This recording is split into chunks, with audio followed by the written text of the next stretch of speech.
Good morning. You're listening to the Mac and Jack Sports Show on Northeast Streaming Sports.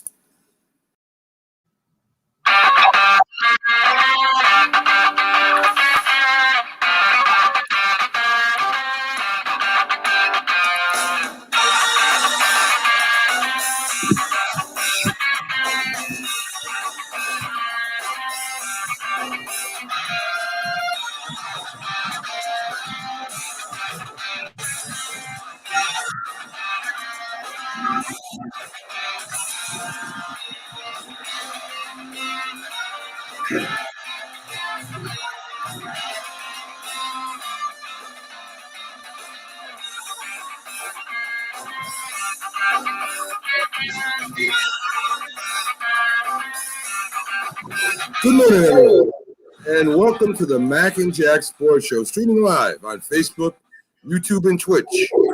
On Mac Sports and the Northeast Streaming Sports Facebook pages, the Northeast Sports YouTube channel, also on Twitter and Instagram. Please like and share, and subscribe to the Northeast Streaming Sports YouTube channel for all the great Northeast Streaming Sports shows.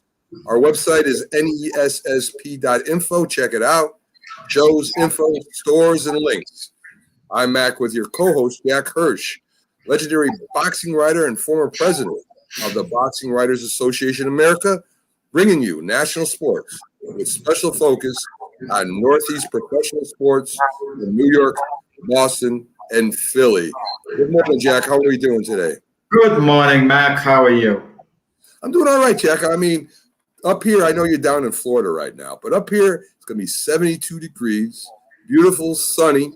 So while you're down here enjoying your warm weather, I'll be up here enjoying our warm weather at the same time. So I hope you're having a good time down there in Florida, but I know I'll be having a good time after I get out of work today here in Connecticut, Jack. Yeah, but mine's going to last the rest of the month, Mac. Yours is an illusion. You know, like a day or two, it's going to be an illusion, a false sense of security that spring is here, summer's on the way, and you'll be jolted back into reality for a couple of weeks after today. You're probably right, Jack. That's the way New England weather is, and New York weather, and New Jersey weather while you're at it. I don't know, Jack, there's a lot of sports out there going on at once, and I'm trying to get my arms all around it. For you folks that are joining us new, we have Carter B coming up with his Hockey Insight. He's one of the best hockey commentators there is, and we're lucky enough to have him on every Thursday at about 8:10. So we'll be coming up real soon. And then we got the boxing icon, all around boxing, from a fighter to an analysis to a writer to a trainer. Iceman John Scully, one of your friends, Jack, will be coming. Yeah, he told me I didn't know anything about boxing last week. That's the way it sounded. I mean, I'm here to learn today. That's great. I love it. See, I always love the competition between player and coach and writer. There's always something going on that makes everything really cool. So, Jack, while we got some time, I want to go ahead. I'm going to jump ahead a little bit till Carter comes in. And I want to talk a little bit about a little sports news, right? So we got Sam Darnold. Of course, he's starting as the Panthers quarterback. I would imagine that's why they traded for him. They're unhappy maybe with Teddy Bridgewater. It seems that the Jets will be going for a quarterback. And again, Jack, I've said it before, I don't think this quarterback class is too strong. Mac Jones has already accepted an invitation to the draft day. So what do you think the Jets are going to go? You think they're going to go after Wilson, Jones? Oh, it's a no-brainer, Mac. At this point, we know they're taking a quarterback at number 2. No ifs or buts about it. And all indications are it's going to be Zach Wilson. I mean, there's no suspense here as far as the Jets go. With the number 3 pick in the draft, the San Francisco 49ers, there's a little bit of a suspense. Are they going to take Mac Jones? Are they going to take Justin Fields? I mean, we don't know yet what they're going to do at number 3. But at number 2, all indications point to Zach Wilson. And it's interesting, the Carolina Panthers situation with getting Sam Darnold. let's see, is Teddy Bridgewater still on the team? Because if Teddy Bridgewater is still on the team come training camp, it's not a certainty that Sam Darnold's going to get the job. There might be some competition there. So it's a possibility Teddy Bridgewater is going to survive and still be the starting quarterback, because they're going to see how Sam Darnold's going to look in the preseason, and they're going to make a determination for sure whether he's the guy or not. But they haven't completely committed to Sam Darnold, the Carolina Panthers. All it really means is that the Panthers are apparently not going to draft a quarterback. I agree with that, but I would wonder why Carolina, if they weren't going to have Sam Darnold as their starting quarterback, would even make that deal. I mean, you're giving up a few draft picks. They're not necessarily number ones, but you are giving up a high draft pick next year. I would imagine that they think that Sam Darnold would be their starting quarterback when he comes there, or else they wouldn't even make the trade. Well, Sam Darnold in reality was the Panthers' plan B, because they're drafting number 8 overall in the draft. So for them to get the quarterback they might really want, they would have had to probably move up from number 8 to be sure they would get him. And it becomes a little tricky. It's a little less complicated getting Sam Darnold. You're giving up a number 2, a number 4, number 6, and you're not hurting yourself as much in the draft. The number 2 and the number 4 have value. Don't misunderstand me, especially the number 2.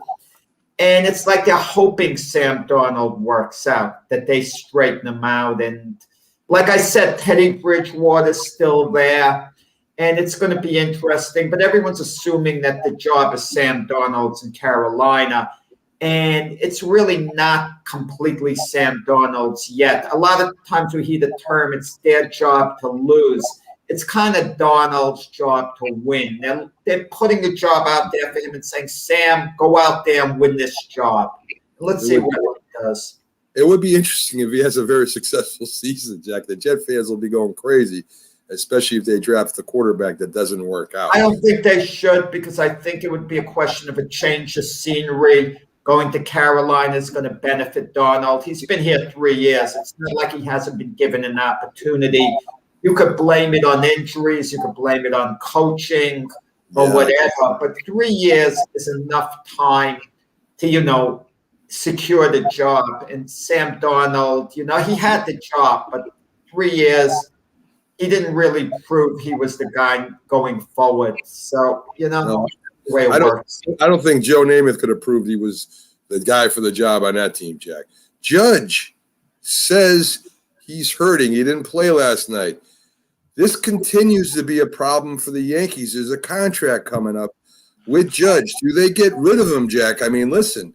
He's a great player. He's going to be a future superstar, maybe, if he can stay on the field. Right now, he's almost a liability for the Yankees. You can't depend on him. Everybody in baseball is hurt, Mac. All the elite guys. Tim Anderson, the shortstop of the White Sox, who won the batting title in 2019.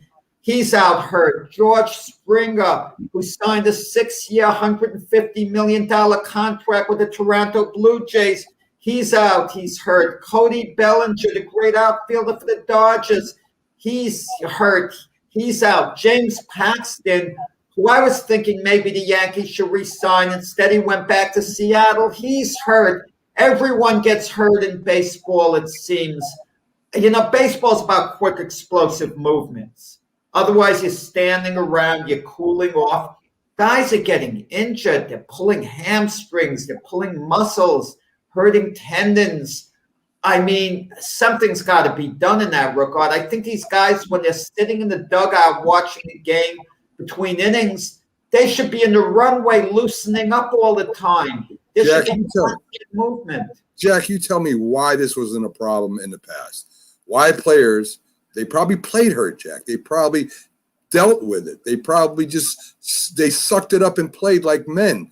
I don't want to hear that today's game is more explosive than it was back in the past. It's not. It's the same game.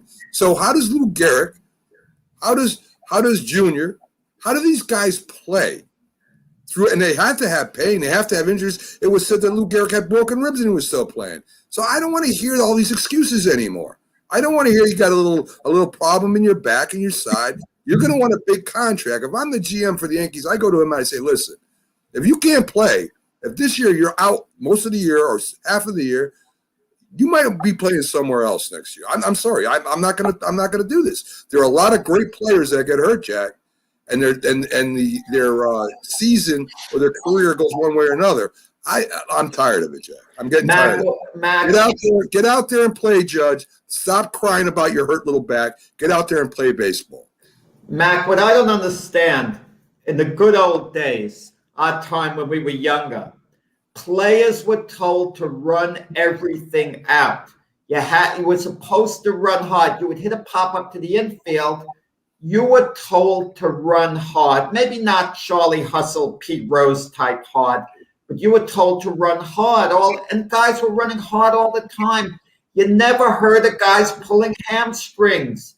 You never heard of guys getting injured running things out.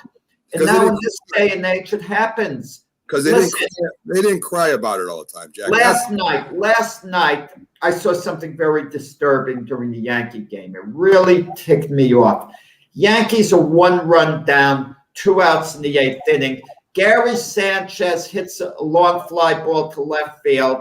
It gets by the left fielder, bounces off the wall. He's only on first base. He's a tying run. He's not on second. And I'm going like, what? How could he not be on second base? He can't be that slow. So they show the replay. They show Sanchez jogging down to first base. And he doesn't try to speed up until it's too late and he can't get to second. And that happened twice with him during the game. I would have yanked him out for lack of hustle. I would sit him out a couple of games until he gets it right.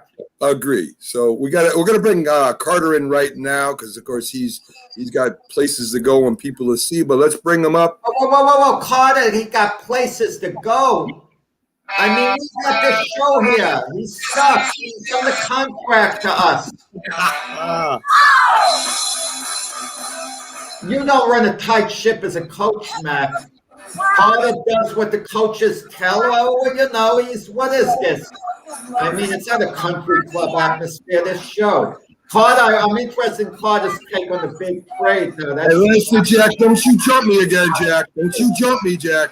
Don't you jump me. I'm not saying the names. All right, don't you big jump trade, me. just teasing the audience. Don't jump me. You can't stop, Jack. Do not jump me, Jack. Let us get to it in good time. I think he's just excited to get started. So I'm ready. Carter. He's always excited to get started. And that's why I got to keep him in check. Okay, Carter. So we have you in here every Thursday for our hockey review, preview, and update. And we will definitely get to that big trade as we go through here. But we want to set it up, right? Let's go through the standings as we always do, talk a little bit about hockey in general and the games, and then we'll get to the trades. And of course, the trade deadline is coming up pretty soon here, so we'll get. And we got some big news about you too, so we want to get to too. So anyway, let's take our time and do it right, okay? So in the Central, you got the Panthers, followed by the Hurricanes and Lightning and the Predators in 4th. These 3 teams are going at it, Carter. I mean, we all thought Tampa Bay, and probably they are, the best team in hockey. But I'll tell you right now, nobody told the Panthers and the Hurricanes that, I guess, because they're really in there battling them right now.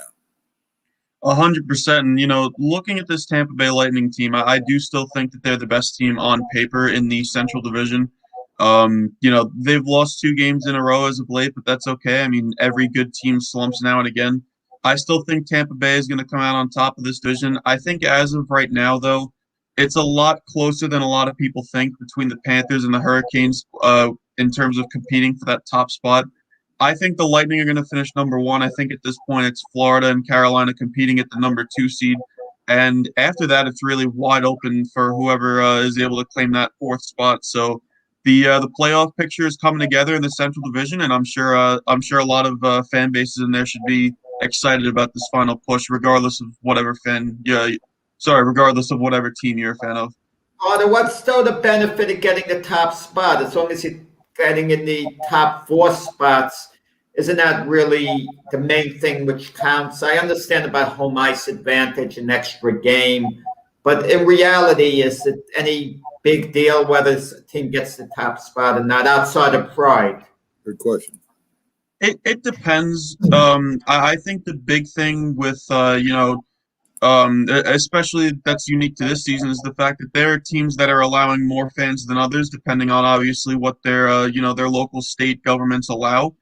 That being said, I think the Florida teams would probably have a slight advantage over the maybe some other teams in the Central Division just because of the fact that they are allowing.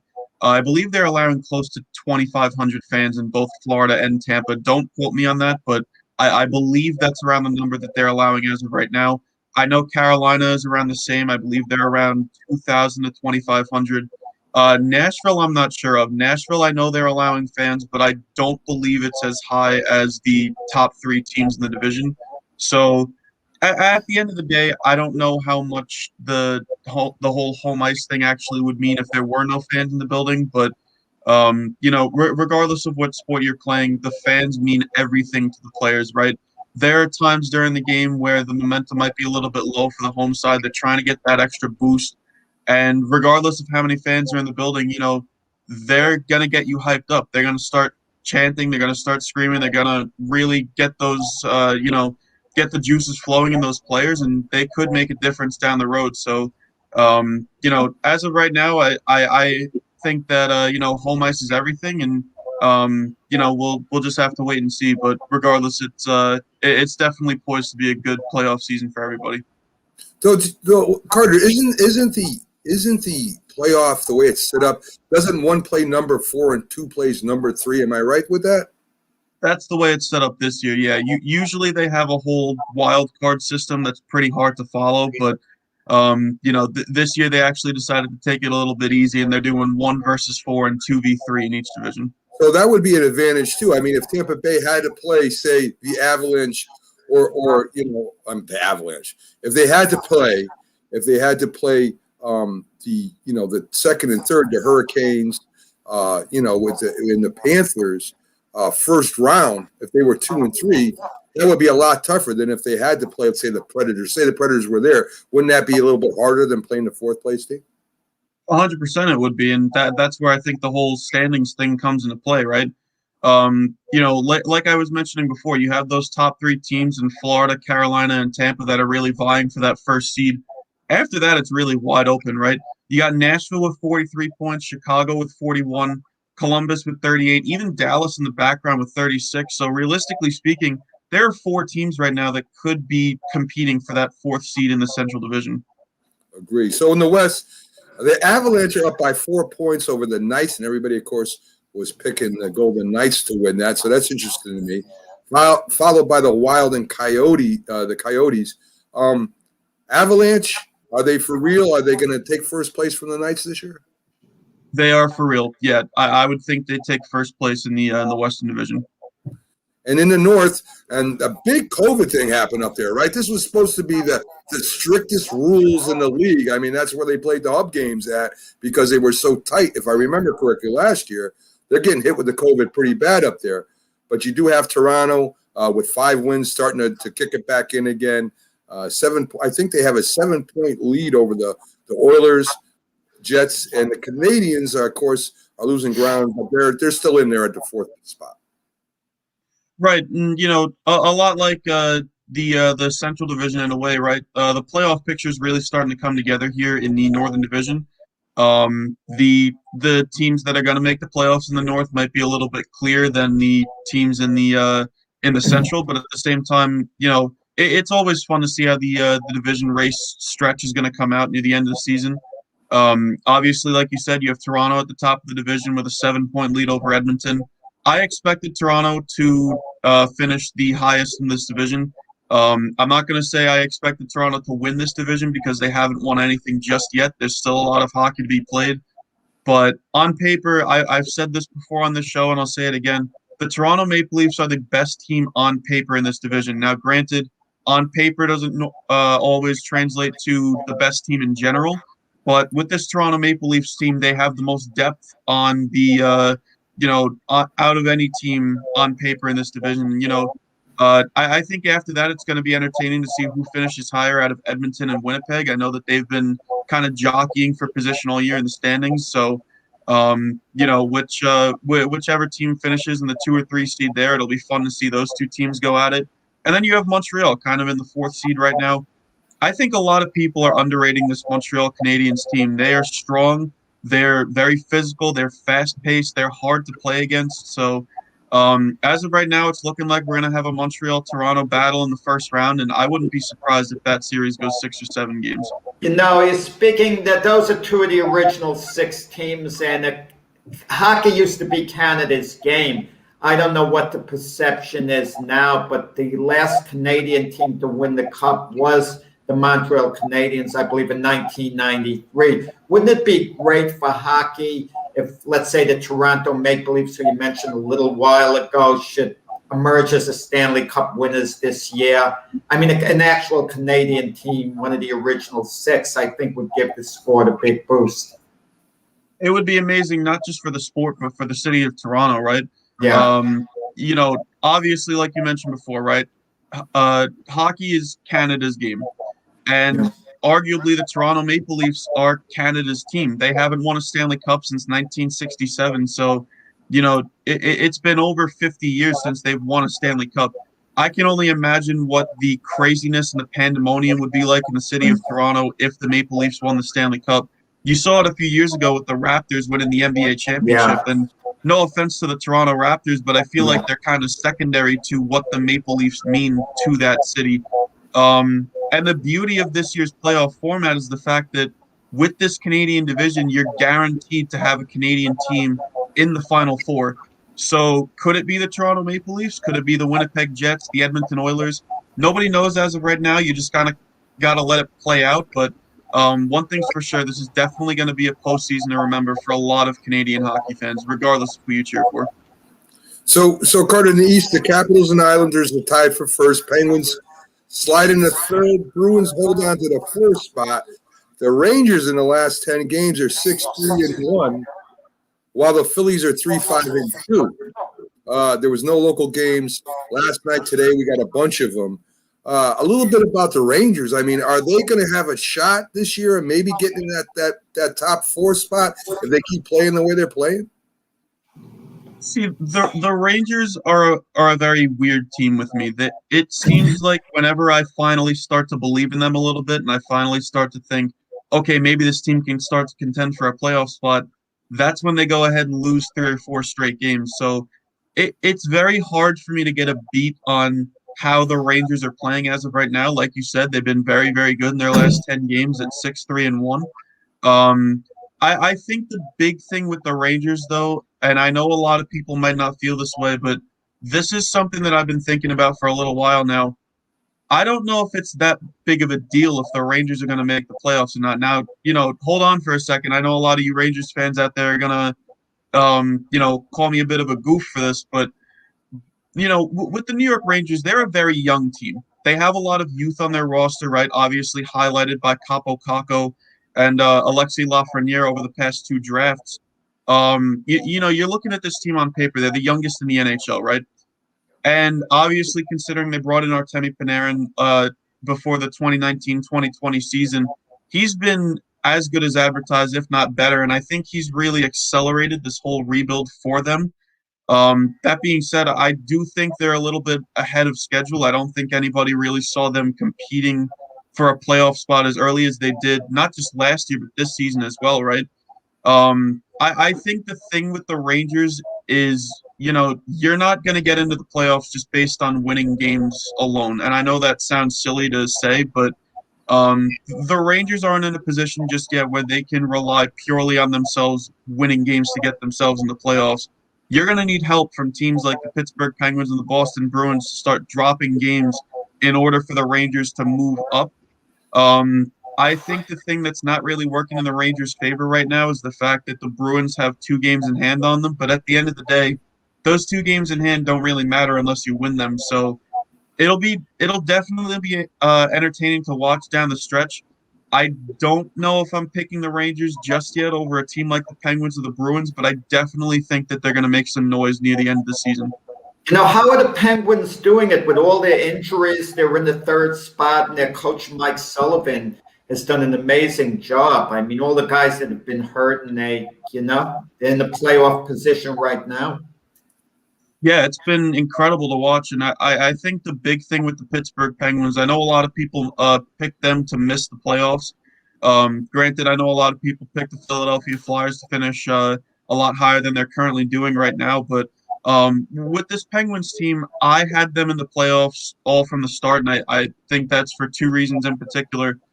It's very hard to count out a team that has Sidney Crosby and Evgeny Malkin on it, regardless of where they are in their careers.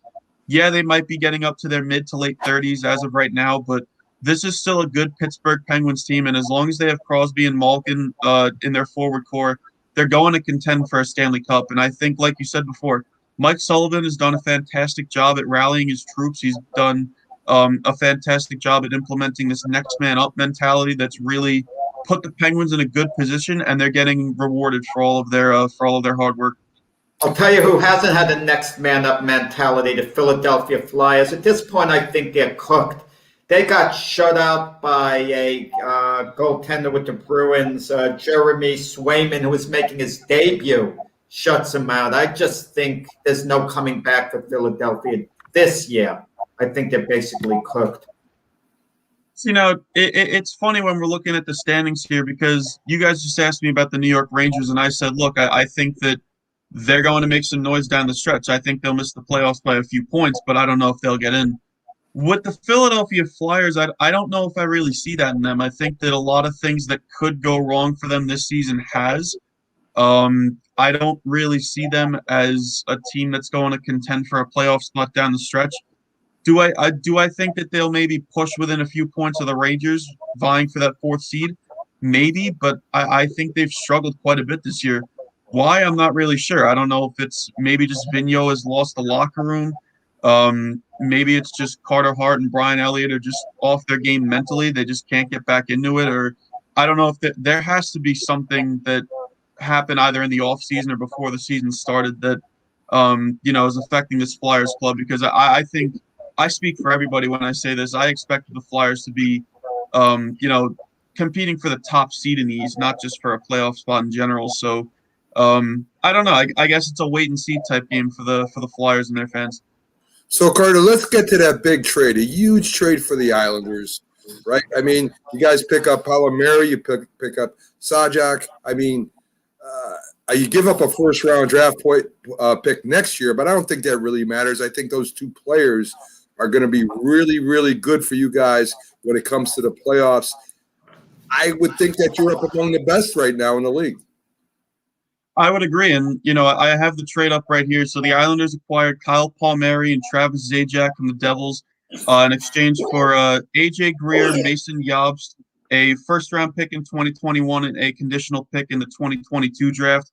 So basically how I'm looking at this is you gave up a first-round pick for Palmieri, you gave up that fourth-round pick for Zajac, and those two players that are likely never going to play in the NHL. I think those are just AHL guys to boot. You kind of just gave them up as sweeteners for this deal. I really like this trade for the Islanders. You not only get a first-line winger in Kyle Palmieri, but you're also getting some bona fide veteran center depth in Travis Zajac.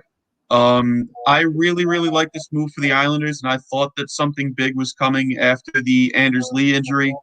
I'm a big fan of this trade for both sides. I think that, granted, that first-round pick is going to be probably in the mid to late 20s or maybe even 30s, depending on where the Islanders finish up. But, if you're the New Jersey Devils and you're rebuilding, every first-round pick is valuable, and you really want to get all of your, the value out of the pieces that you have. I don't think the plan for them was to re-sign Palmieri or Zajac, so obviously they felt the time was right to flip them. And for the Islanders, you're getting two very solid defensive players. You're getting a guy who can score goals in Kyle Palmieri. And, they might just be rentals for this playoff run. But as of right now, you're not worrying about next season. You're worrying about the end of this season. You're worrying about the Stanley Cup playoffs. and you're worrying about how far these guys can take you. I'm really excited to see how these two. I think a little hanky-panky was going on. I don't mean anything unethical or legal, but I think because of Lou Lamoriello's relationship with the Jersey Devils working there, I mean, I feel the Devils, couldn't they have maybe gotten a better deal by trading those guys off to Boston or Toronto? You get that feeling they didn't get the best deal they can. Plus, they're paying half of their salaries as well. You get the feeling the Devils could have done just a little better had they shopped them around. And there's some talk that Palmieri, whose contract is expiring at the end of the year, he just might come back to the Devils. And Lou Lamoriello might have that understanding with the Devils because of his past relationship. Look, I just basically want these guys for this year. You know, you get that feeling that he might not be aggressively looking to re-sign them when the year's over, have them on the island of teams. So Palmieri just might be back with the Devils, who he enjoyed playing for a lot.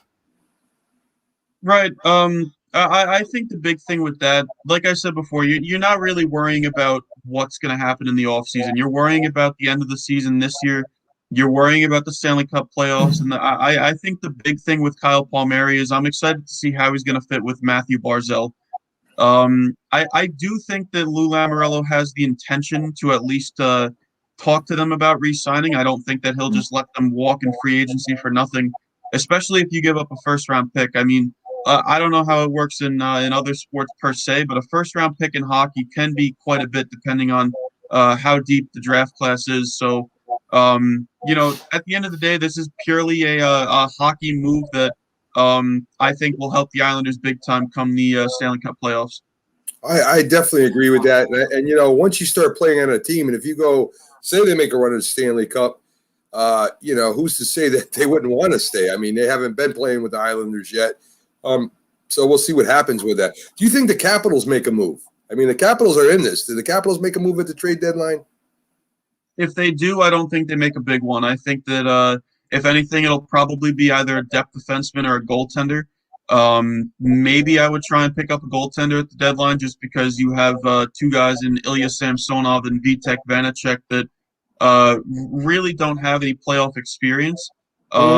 At the end of the day, I wouldn't be opposed to maybe going to get a veteran goaltender for either one of them. So I don't see anything big coming for the Capitals, but we'll see what happens. Okay, Carter, and some news about Carter. I think it's next week, as the rumors I hear. Carter will be on Northeast Streaming Sports with his own Facebook Live StreamYard sports show called Lace 'Em Up, if I'm getting it correct. And so we're looking forward to Carter coming on. I think it's 3 times a week, if I'm correct, Carter, is it? We're planning to record on Monday, Wednesday, and Friday, so we're definitely excited.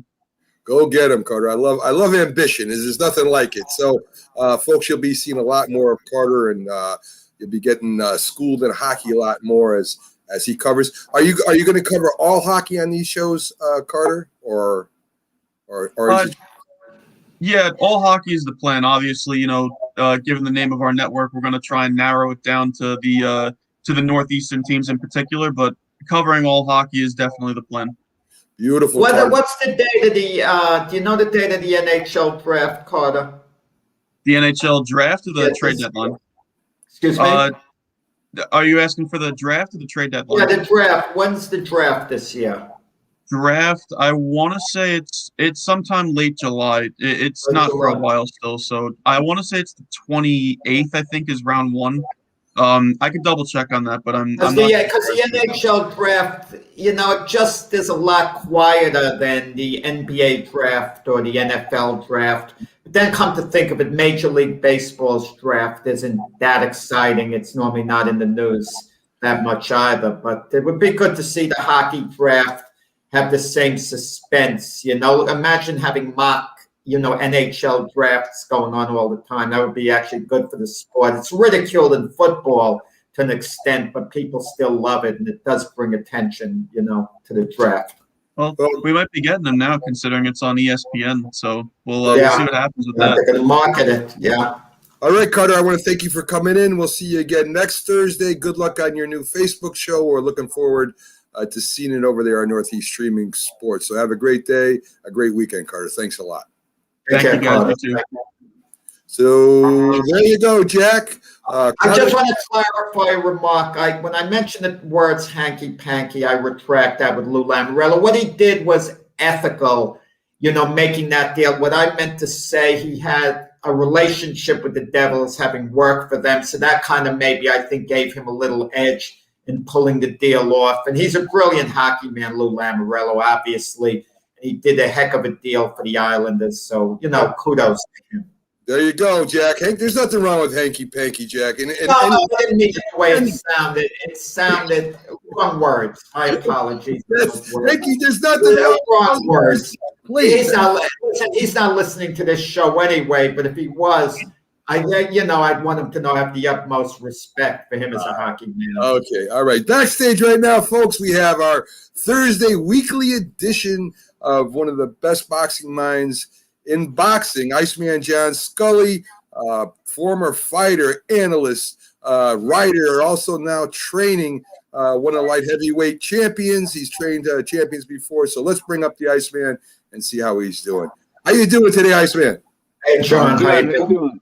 What's up? Not much, John. Not much. I guess the first thing I want to talk to you about is the Joe Smith fight. We've been talking about it a lot. Of course, you guys over there will be pretty interested in who wins that, because that's probably who you guys are going to be matched up against for the light to combine all the titles together with Artur Beterbiev. So I know you don't want to say this. A lot of people don't want to say this, but I think you would. Do you have a favorite that you want to see win, John? I think the Smith fight, if he could win by knockout, then I think the Smith fight would be much more interesting, especially to American fans, because he has a history and he knocked out Hopkins and knocked him out of the ring.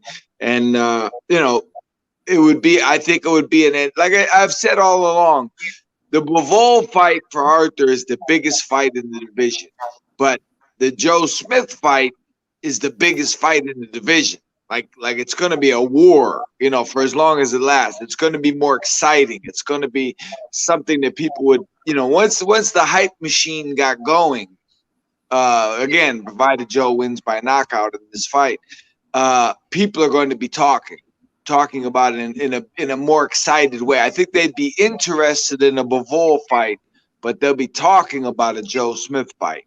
And I think so. I'm hoping Joe Smith wins. Beautiful, beautiful. In a little bit of boxing news, Carl Frampton, no relation to Peter, retired after getting knocked out, in that last fight. And it was, if I'm reading this correctly, it was a light heavyweight boxing match that he got knocked out. And why I'm bringing this up, John, is because right after he got knocked out in that fight, he retired. Frampton was a good fighter. I think he was 28-3, and losing that fight going up against the champ, he said he would retire if he didn't win. And you did retire eventually. And I don't know.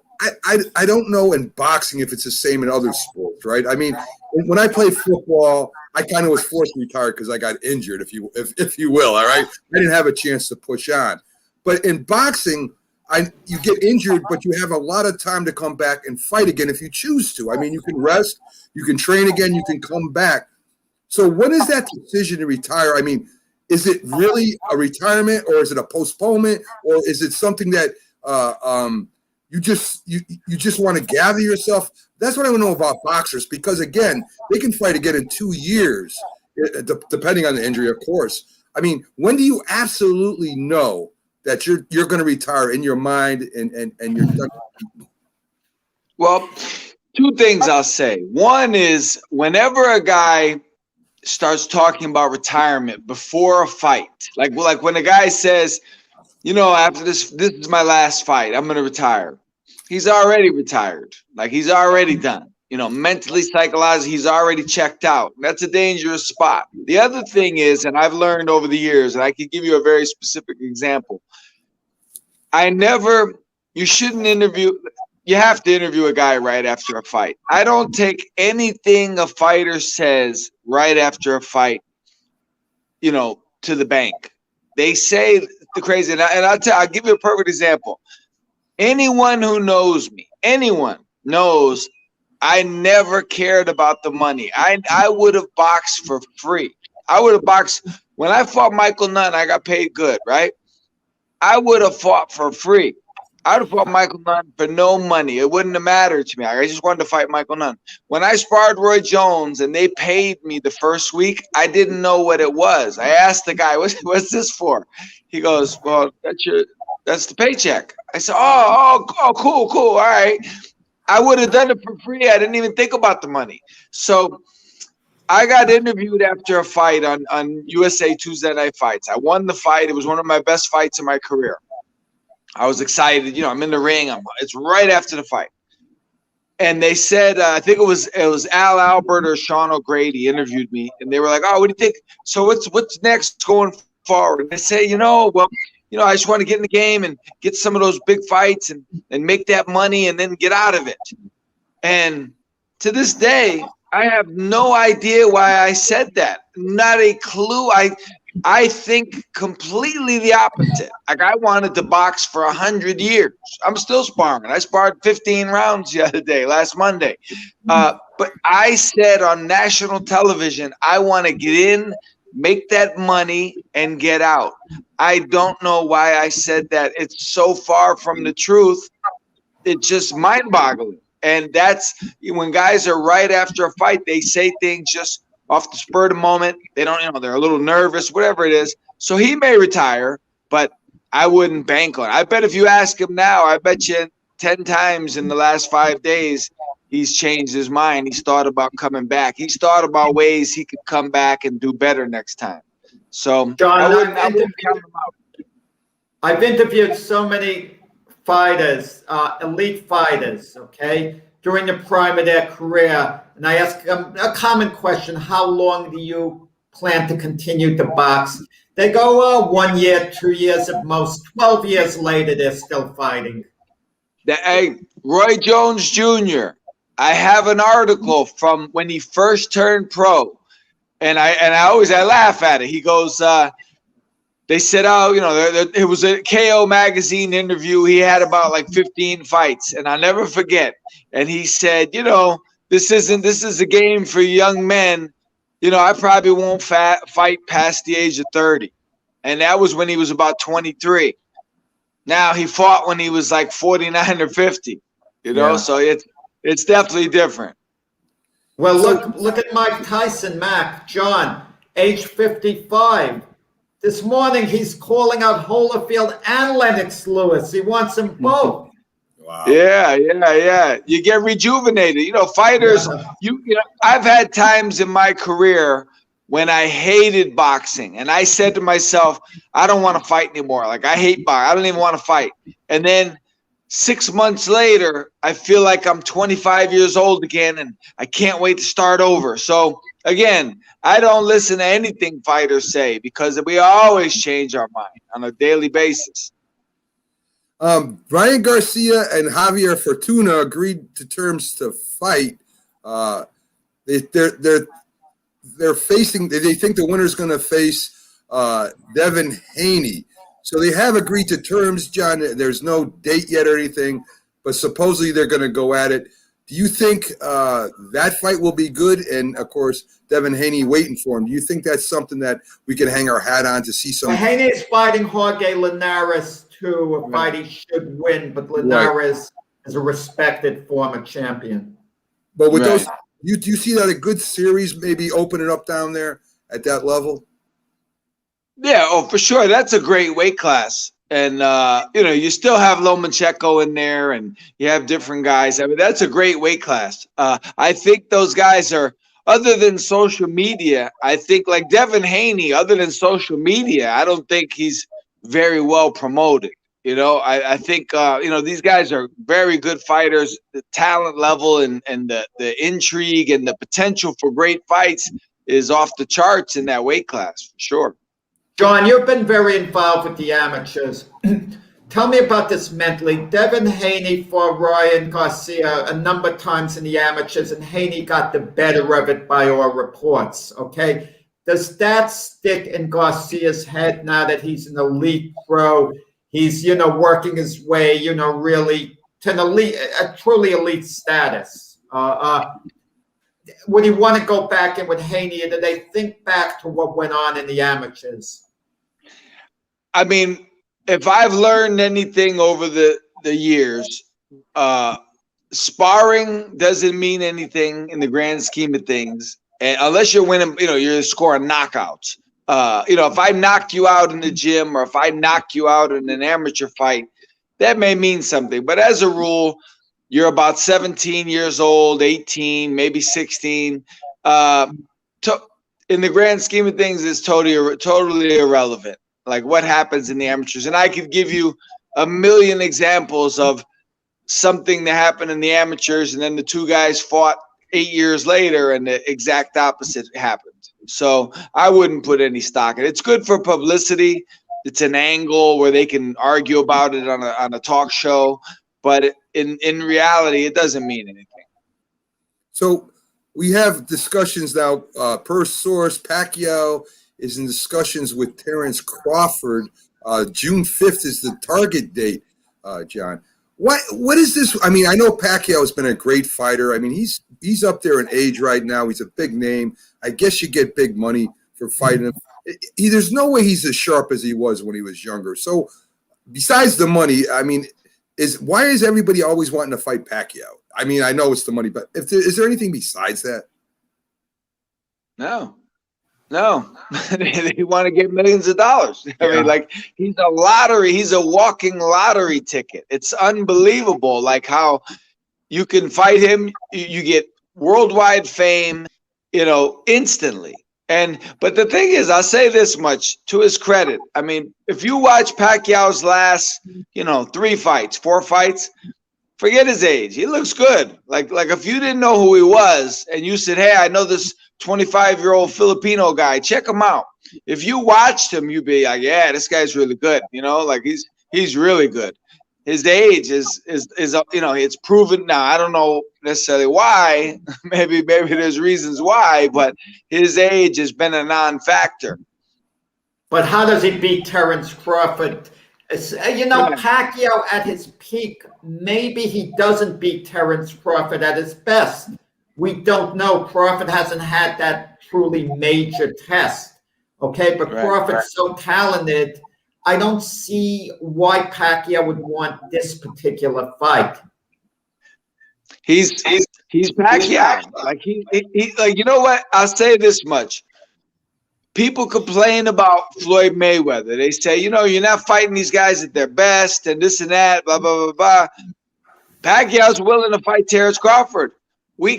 That's what we want. We want people like that, with that mentality. Like no matter if we think it's a good idea, a bad idea, like this guy is wants to fight Terrence Crawford. That's all-time great, legendary. Even if he loses, even if he gets blown out, that's all-time great, legendary mentality. I always thought the big risk for Floyd Mayweather, and it would have put him into an unbelievable status. Not like now he talks unbeaten, I'm the best because I'm unbeaten. That's nonsense. Had he taken on Triple G, moved up in weight when Triple G was at his absolute zenith, and had Mayweather schooled Triple G then, it would have taken him to the highest possible all-time level had he done that, but he didn't want that type of challenge. Right. Well, I mean, by the same token, I can't blame him. I mean, this is a guy who started out at 130. He's a very small framed guy. You've seen him in person. I mean, he's a little guy, and he was outmatched physically by the junior middleweights he fought, and even the welterweights to a degree. But his skill level was so much that he could, he didn't engage them, But Triple G was a huge step up, and I don't blame him for it. You have your limits, and just like Hagler, like like a lot back in the day, a lot of people called for Hagler to move up, but they didn't have super middleweight back then. So they called for him to fight Spinks. Now, it's only one weight class up, but Spinks was a giant compared to Marvin Hagler. Like it would have looked like King Kong and, you know, a dog. And, but John, you're mentioning leaping up weight classes. I watched the third fight on YouTube the other day. I never saw the third fight before between Emil Griffith and Nino Benvenuti, their rubber match for the middleweight title. Emil Griffith came in at 154.5. He came in 5.5 pounds under the middleweight limit. The guys didn't care at the time. Right. I mean, they gave away. You talk about Sugar Ray Robinson, your favorite fighter, getting knocked out of the ring by Jake LaMotta. He was outweighed by what, like about 15 pounds or so, that fight? I mean, they were giving away a lot of weight during those times, and no one was complaining. Now, because there's so many weight classes, everyone is so exact. I mean, it's really not a lot of weight when you think of it. Look at the heavyweights. You know, one of the reasons Fury was able to beat Wilder, he outweighed him by some 40, 45 pounds. So you're hitting a much bigger man as a heavyweight. No one ever considers that. Right. Well, you know, what I like, that's why I love Roberto Duran. You know, Roberto Duran came up from 135, 130 really when he was first pro. And he fought Iran Barkley, who's a huge puncher, and ended up being light heavyweight champ. And Iran didn't ask for, you know, and even against Hagler, he didn't ask for catch weight and all this stuff. You know, He just fought the guys, and he did extremely well with both of them. So it's a different, and I talk about this all the time. I talk about mentality. And you would think all pro fighters have the same mentality. They absolutely do not. It's period. Like everybody is not Marvin Hagler. They, you know, for better or worse, you know, I can't blame them. But you get these guys today, like say Devin Haney, say whoever. Would they dare come up like Marvin Hagler? Would they go to Philadelphia and fight Cyclone Hart and Benny Briscoe and Willie the Worm Monroe and Boogaloo Watts? Would they do that? No, they wouldn't do that. They wouldn't do that in a million years. If you held a gun to their head, they wouldn't do that. It's a different era. People don't think the same. I'm intrigued by that prospect, Virgil Ortiz, okay, who beat Maurice Hooker a couple of weeks ago. Virgil Ortiz is still in the prospect category, maybe the best prospect in boxing. He immediately called out Terrence Crawford. He says, even if I'm going to lose, he didn't even predict he'd beat Crawford. He says, I just want to fight. I just, you know, if I'm going to lose, I'm going to lose, but I want to go in there with the best. Get me that fight now. And it was Crawford who can't get a big fight, who backed off. He says, well, he's not really ready for me. Are you kidding me? If Ortiz is willing to fight you, take the darn fight. So Crawford lost my sympathy by backing off from that Ortiz thing. I would have loved to have heard Crawford say, let's go, let's get this done. That's what I like to hear. To hear so little of it, John. You gave a great example with Hagler going to Philadelphia. He'll fight, you know, would fight anyone on the way up just to get the best fights. Yeah, no, and he, you know, and Hagler went back, you know, repeatedly. And when he lost to Willie the Worm, he went back. He did it again. You know, it's amazing what guys were willing to do. Marlon Starling, think about Marlon Starling. Before Starling won the title from Breland, he had already fought. Think about this. He had already fought Floyd Mayweather twice, senior. He had already fought Don Curry twice. He fought Lupe Aquino. He fought Kevin Howard. He fought Tommy Ayers. He fought Jose Barrett. He fought all those guys, Johnny Bumpus. He fought all those guys before he beat Breland for the title. Guys aren't taking that road. That road is empty. It's desolate now. There's nobody taking that road. That's closed. Hey, John, let's get into training a little bit. We talked a little bit last week. We talked about defense a lot, and we talked about offense briefly when we were discussing how you would train somebody to beat your own fighter, which was very interesting. When you get in and I want to expand on the offense a little bit. I mean, I know there's boxing, there's brawling, there's putting pressure on. People call it stand-up boxing, and somebody coming in as a brawler maybe, and just a real boxer who's up on his toes all the time and jabbing. When you have a fighter and his strength, say, is boxing, is there any time when you go up against an opponent, you watch the video of the opponent he's going against, where you may change his style a little bit to maybe come inside more, or maybe to stand up more, or maybe just to stay away from the guy more, depending on who you're fighting? Or do you just go with his strength and just say, go at it? No, you have to adjust. Certain people force you to adjust. And I'll give an example. Like Michael Nunn in his prime, when he was super elusive. Well, you can't outbox Michael Nunn. Like, you can't go in there and think you're going to out jab him, because you're never going to hit him with a jab. It's not going to happen. Certain guys, you have to adjust. Julian Jackson, you have to adjust to fight Julian Jackson, or you're going to get decapitated. Now, I'll give an example. Marlon Starling, when he beat Breland, at that time, Breland was unbeatable. And Marlon was in the second half, he was in the fourth quarter of his career. Marlon was a counterpuncher, a defensive counterpuncher. Very, boring to some people, but he would wait for you to lead and counter. Now, Breland was tall, he was fast, he hit hard. Marlon was famous for not taking abuse. He loved the fact that he didn't take abuse. In that fight, he said, and I talk to him about it all the time, but you can watch it. He trained like a madman, like a demon. He got in the shape of his life, mentally and physically. He took it to Mark. He took more abuse in that fight. He said, I got hit more in that fight than I got hit in all my other fights combined. Breland broke his nose, swelled his face. I mean, the blood was running down his throat. But Marlon was like in the zone like Douglas was when he fought Tyson. But he was willing. He said, I was willing to take the abuse to win. And he wore Mark out, and in the 11th round, he stopped him.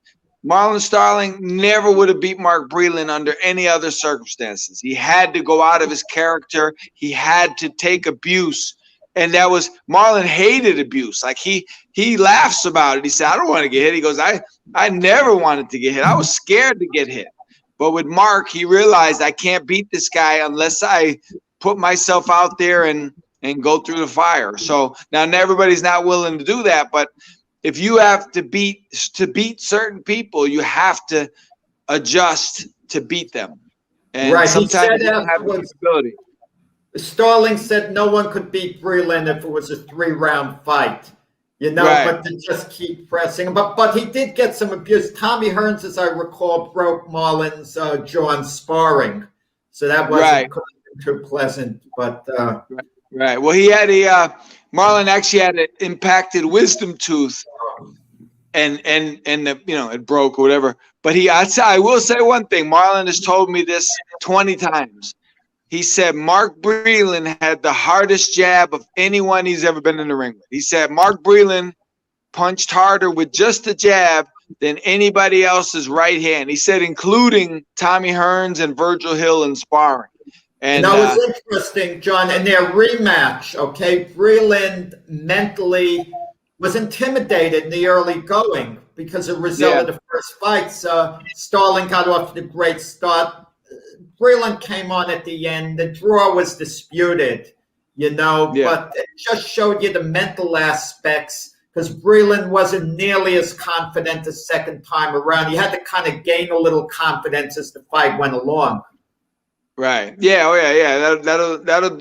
That'll do it to you. Getting stopped like that. But yeah, Marlon is the epitome of a guy doing what he has to do to win, changing his style, going out of his comfort zone. A lot of people can't do that, and there's a lot of good fighters who I don't know if they could do that. They're great, but they're great at what they do, and it's worked. Marlon's a short guy. He's only like 5'7", 5'8". Mark is super tall. There's no way he could have beat Breland any other way, and he didn't. So one more question before we let you go, John. Since Jack and you were talking about it briefly just a minute ago, you're in the fight, you feel you're losing.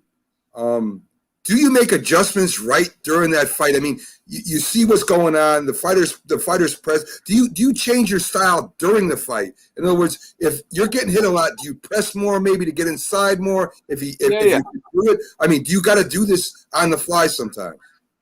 Oh, 100%. I'll give you a perfect example. And one of my, as a trainer, one of my top 3 proudest moments, like where I proved myself to a degree. When we fought Hopkins with Chad Dawson in the rematch, I always said Chad's a great natural fluid boxer. I said, if you're on your game, Bernard's not going to be able to keep up with you, especially at this age. So we boxed. And in the beginning of the fight, everything was going to plan. Like for the first 4 rounds, Chad was beating Hopkins. But what I noticed in the corner, and it was not real obvious, but I could see it. I say, Bernard is starting to time Chad. He's starting to get comfortable. I'm afraid he's going to draw Chad into something here, and we're going to have a problem. So, and I've never watched the fight on tape, but I guess if you watch after maybe the 6th round, I'm guessing, I'm sure you can hear me. I'm saying to Chad, listen, everything we trained for, everything I told you, forget it. We're going to do something different. I want you to put your hands up. I want you to come in behind the jab. I want you to back Bernard up 100%. Don't let him come forward. And Bernard never would, I assume Bernard would never expect that. And it would because Bernard was he was zeroing in. He was starting to figure Chad out. And Chad did that. Now, granted, Chad had the ability to do that. And from that round on, we won the fight going away. Like we didn't really. I was at ringside for that fight in Atlantic City, and right. I couldn't understand Hopkins taking the rematch because the first fight ended controversially, and I think when Hopkins fell down and claimed a shoulder injury, and I think it was called no contest if I'm not mistaken or whatever. And I thought Hopkins. I question the legitimacy of the injury. Let's put it that way, okay? I don't like doing it, but I think Hopkins was maybe looking for a way out of the first fight. I don't know whether you agree with that or not, but I just felt he was physically overmatched by Chad Dawson. Right. I was surprised he went in the rematch, but you're right. When it looked like he was starting to time him, Chad Dawson made the adjustments. So, you gave him some really good advice there. So kudos to you, John. Yeah, that was a great moment for me. Because it's a risk. Like if I change that game plan, and then we went downhill, I'm never getting hired again. So it was a risk. But it worked. I went with my gut, and I felt like it was going to work, and I just felt like it would really surprise Bernard. And it did. So it worked out good. But, that's just an example of how, A, you have to adjust in fights sometimes, but B, you have to be able to do it. Now, because I could have told other fighters to do that, and they wouldn't have been able to do it. So I had a guy in Chad who could actually carry it out. Great stuff today, John. I appreciate you coming in every Thursday. Love to hear your insight in fights and fighting and fighters and all that good stuff. Again, thanks, John. Hope to see you again next week. Have a great weekend. Thanks a lot, guys. John. Have a great stuff. Yes, sir. All right. So there you go, Iceman with some great boxing. Iceman, I enjoyed listening to Iceman on top of his game today. This is great stuff. I was captivated. Me too. I mean, I love it when you can hear that angles, all the angles in boxing. Yours and his together make that segment great, Jack. So, folks, we'll be right back on the other side of these messages. We got a lot, Jack. So we'll be right back after this, folks.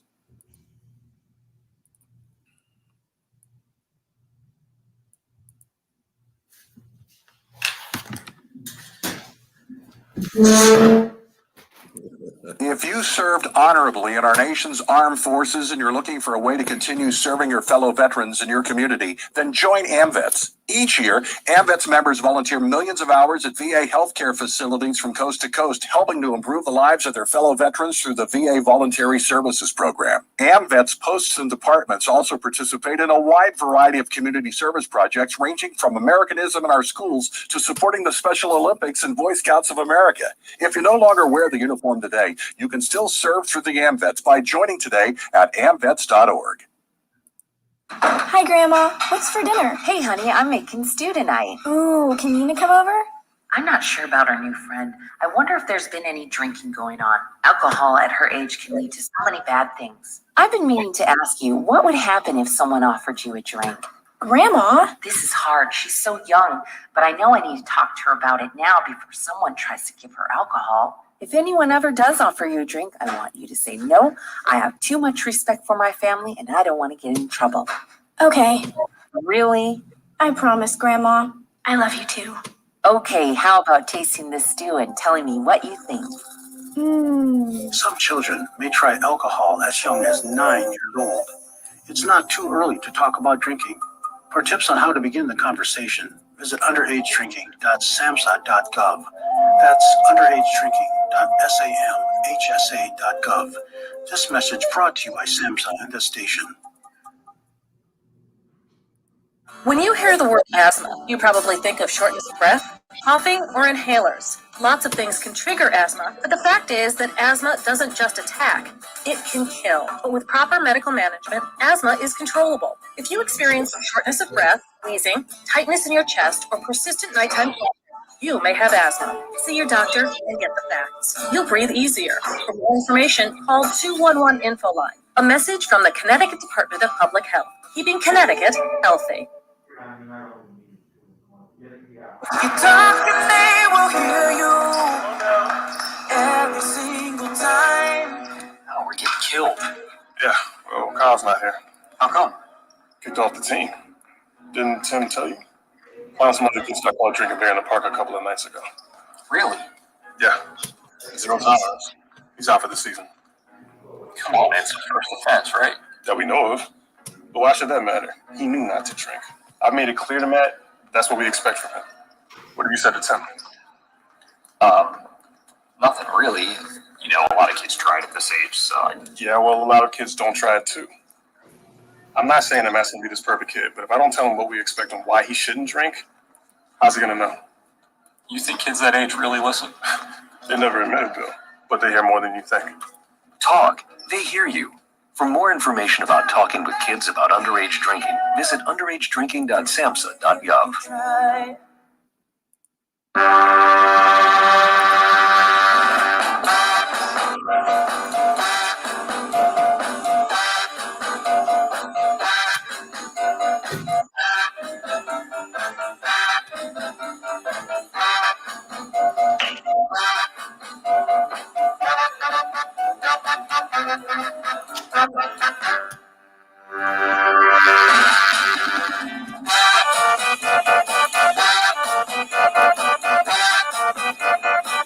Good morning, everyone, and welcome back to the Mac and Jack Sports Show. We're live Wednesday through Sunday, 8 to 10 a.m.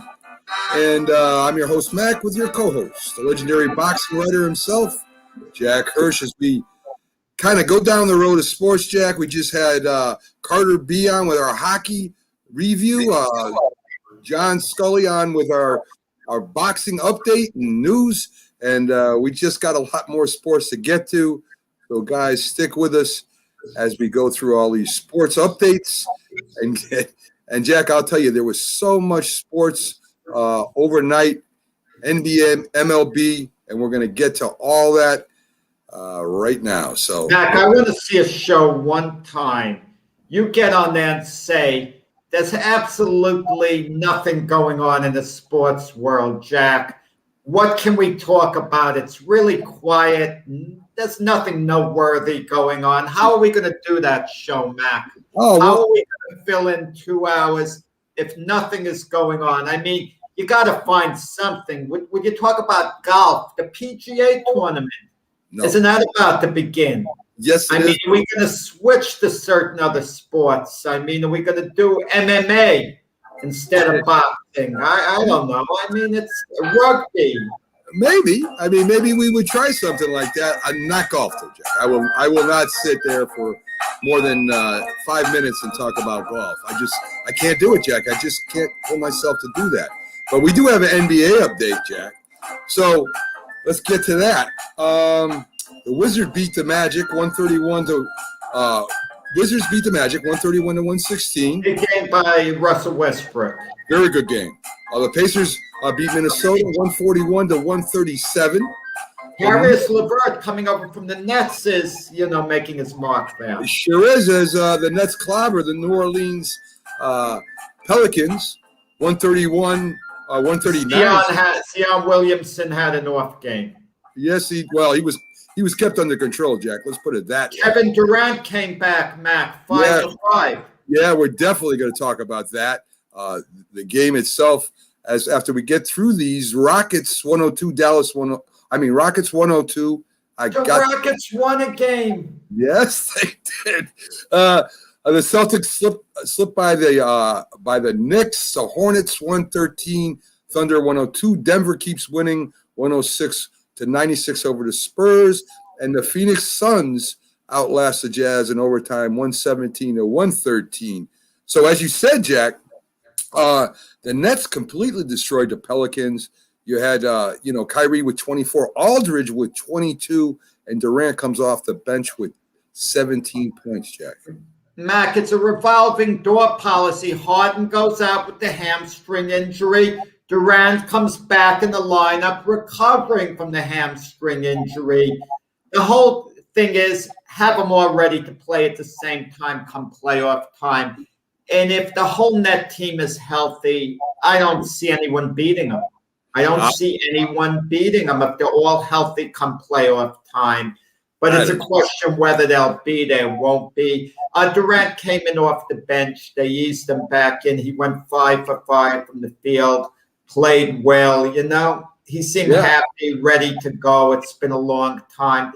And, just shows you how unimportant some of these regular season games could be if teams can sit out star players like a whole month and it doesn't affect them a great deal. Right now, the Lakers are kind of doing it with LeBron. The whole thing is have them ready come playoff time. Yeah, I still think the 76ers and the Bucks will be there in the end too, Jack, battle them. I think something like that. Well, they have to be there at the end. Someone's going to have to face the, Nets in the Eastern Conference Finals. Yeah, but they're serious threats, especially the Sixers. If Joel Embiid is, at the top of his game, he's been known to take games off. But if he's playing all the time in the playoffs, Ben Simmons, Tobias Harris, Dwight Howard coming off the bench, Maxey, if those guys are ready to go, they're raring to go, they're definitely a threat. It should be a good series if they end up playing each other. The Knicks lose another close one. They barely lost to the Nets. They barely lost to the Celtics, but a loss is a loss. Randall with 22, 9 rebounds. Barrett really playing good at guard with 28 points and 5 rebounds. The Celtics, Jalen with 32, Tatum with 20, Jaylen Brown, 25 and 10. The rebounding. All the Celtics were rebounding yesterday, Jack.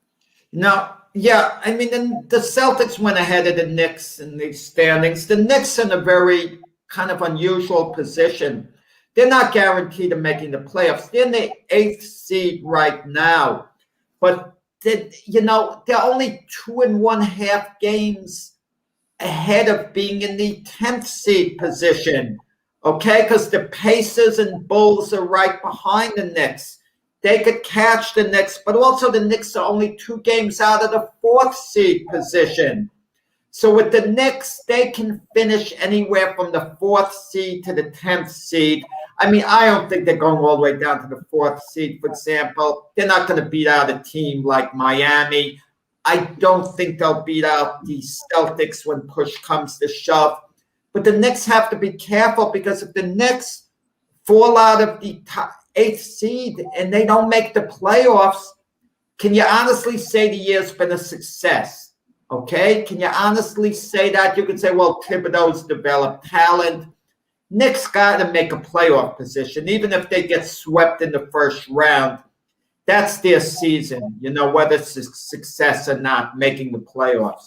Oh, I agree with you 100%, Jack. I think the Knicks have played very well this year.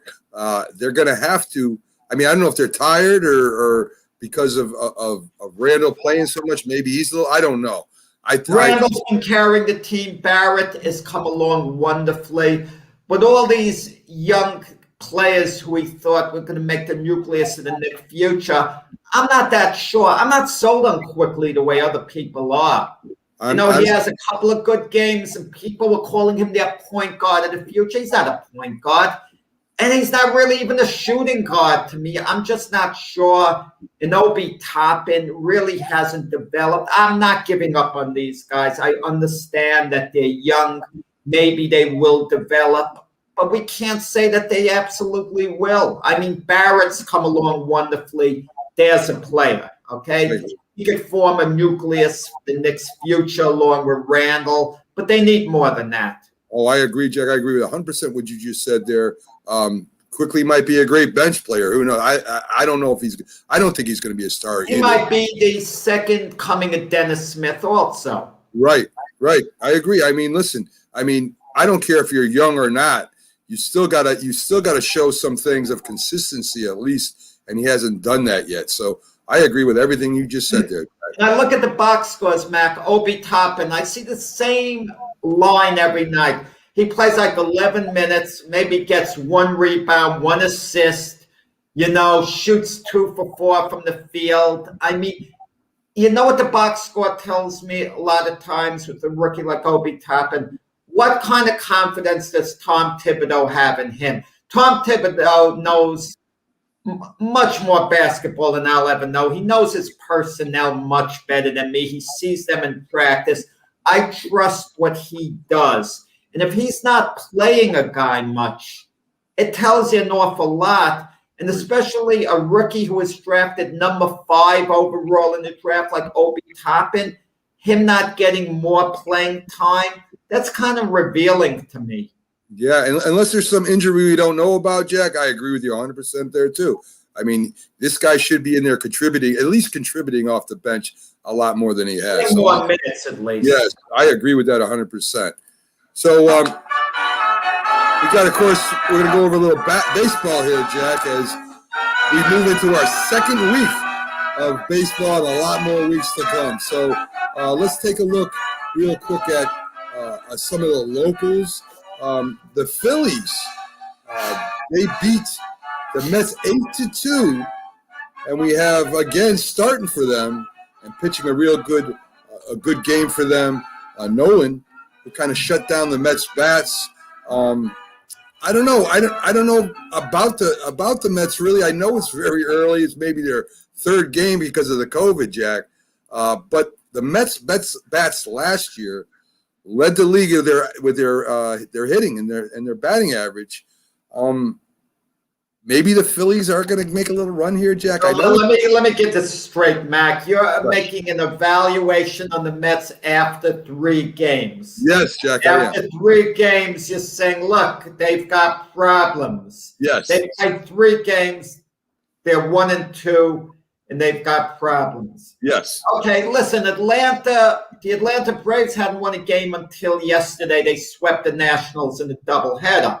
Right. I mean, I admit it, it's going to get to the point by the end of the month where we could really maybe start gently evaluating teams, what kind of start they went off to. But you really got to see like a little more of a body of work. I mean, the Oakland Athletics finally won a game yesterday. I think they've been 0-6. If I'm not mistaken, they beat the LA Dodgers. So certain teams, like the Miami Marlins, they're 1-5. So people are going to start now saying, well, the reason Miami made the playoffs last year is because it was a shortened season. And maybe that is the reason. Maybe if they had a long season, they wouldn't have. We don't know. But just because a team is going to start 1-5, you don't like it. You don't like getting in an early hole, falling 3-4 games behind the leaders or whatever it might be. But, I think the teams that are bunched up now, one of them is going to surge and take off per division, and then the others are going to be chasing them. But who I can safely say based on their start isn't going to be a good team? A team like the Pittsburgh Pirates. You kind of feel they were going to really be bad before the year began, and then they get off to a bad start. So you project them not to be too good. But other teams, you kind of have to wait and see. Yeah, I just I know it's very early to be making judgments. I understand that. But when you see Nolan shutting him, I think this is his second time he shut him down. Real Muto is a great day. I held on to him. Bohm with 3 RBIs apiece. It just seems to me that maybe we took it for, saying that the Phillies weren't going to be in the mix this year. I really didn't believe they were going to be because of their pitching. But it looks like their starting pitching isn't that bad right now, Jack. Of course, the bats will start catching up. But Real Muto, that was a big thing, holding on to him and Didi, and with one of the best managers I feel in the league, they're going to make a lot of noise this year. Let's just put it that way. That's an intriguing division because Atlanta's the favorites. The Mets made some dynamic moves, obviously, and then you have the Phillies, and then you have the Nationals, who people are thinking are maybe due for a bounce back here. And then you have the Miami Marlins, the young team on the rise, and then the Phillies. But all 5 of them can't be good for the simple reason they play one another, and someone's kind of has to get knocked off. All 5 teams aren't going to go neck and neck. So one of them, at least 1 or 2 of those teams, are going to perform below expectations. And so it's going to be interesting. I see the Phillies in the mix in the sense that I think they'll have a winning record when all is said and done. But I don't see them chasing Atlanta, overtaking Atlanta this season. I just can't see that. And I think this season, too, when all's said and done, the Mets are going to be better than the Phillies. But I could see the Phillies maybe being in 3rd place, maybe beating out the Marlins, maybe beating out the Nationals. But good start for the Phillies so far, in this very young season, though. Break up the Red Sox, Jack. They just destroyed the Rays 9-2. Vasquez, 2 for 4 with 3 RBIs. He scores twice. Eovaldi goes 7 innings, 100 runs, 7 strikeouts. The Red Sox are projected to do nothing this year. They got their old manager back, Jack. And you know something? I would love to see the Red Sox be competitive this year. I want to see Mac, a few days ago, they started this season by losing 3 in a row to the Baltimore Orioles in Fenway Park. Right. So I don't want to hear, wow, the Red Sox, they're going to make some noise this year. I hope so. The Red Sox are making no noise this year at all. Not at all. They're not contending for anything this year. Listen, maybe the Red Sox will hang in a while, and if the Red Sox can go 81-81, if they can win half their games, it's a 154-game schedule this year. Wait, if I'm mistaken. Wait, I'm confused. Now I'm having a brain cramp with that. If the Red Sox can play 500 ball, it's going to be considered a very successful year for the Red Sox. They've taken a couple of steps back, and they're not a serious contender. But they helped the Yankees out by beating the Rays, but the Yankees can't help themselves out. They're 3-3, losing to the Orioles last night. I'm sure you're going to get to that. Well, we talked about it a little bit already.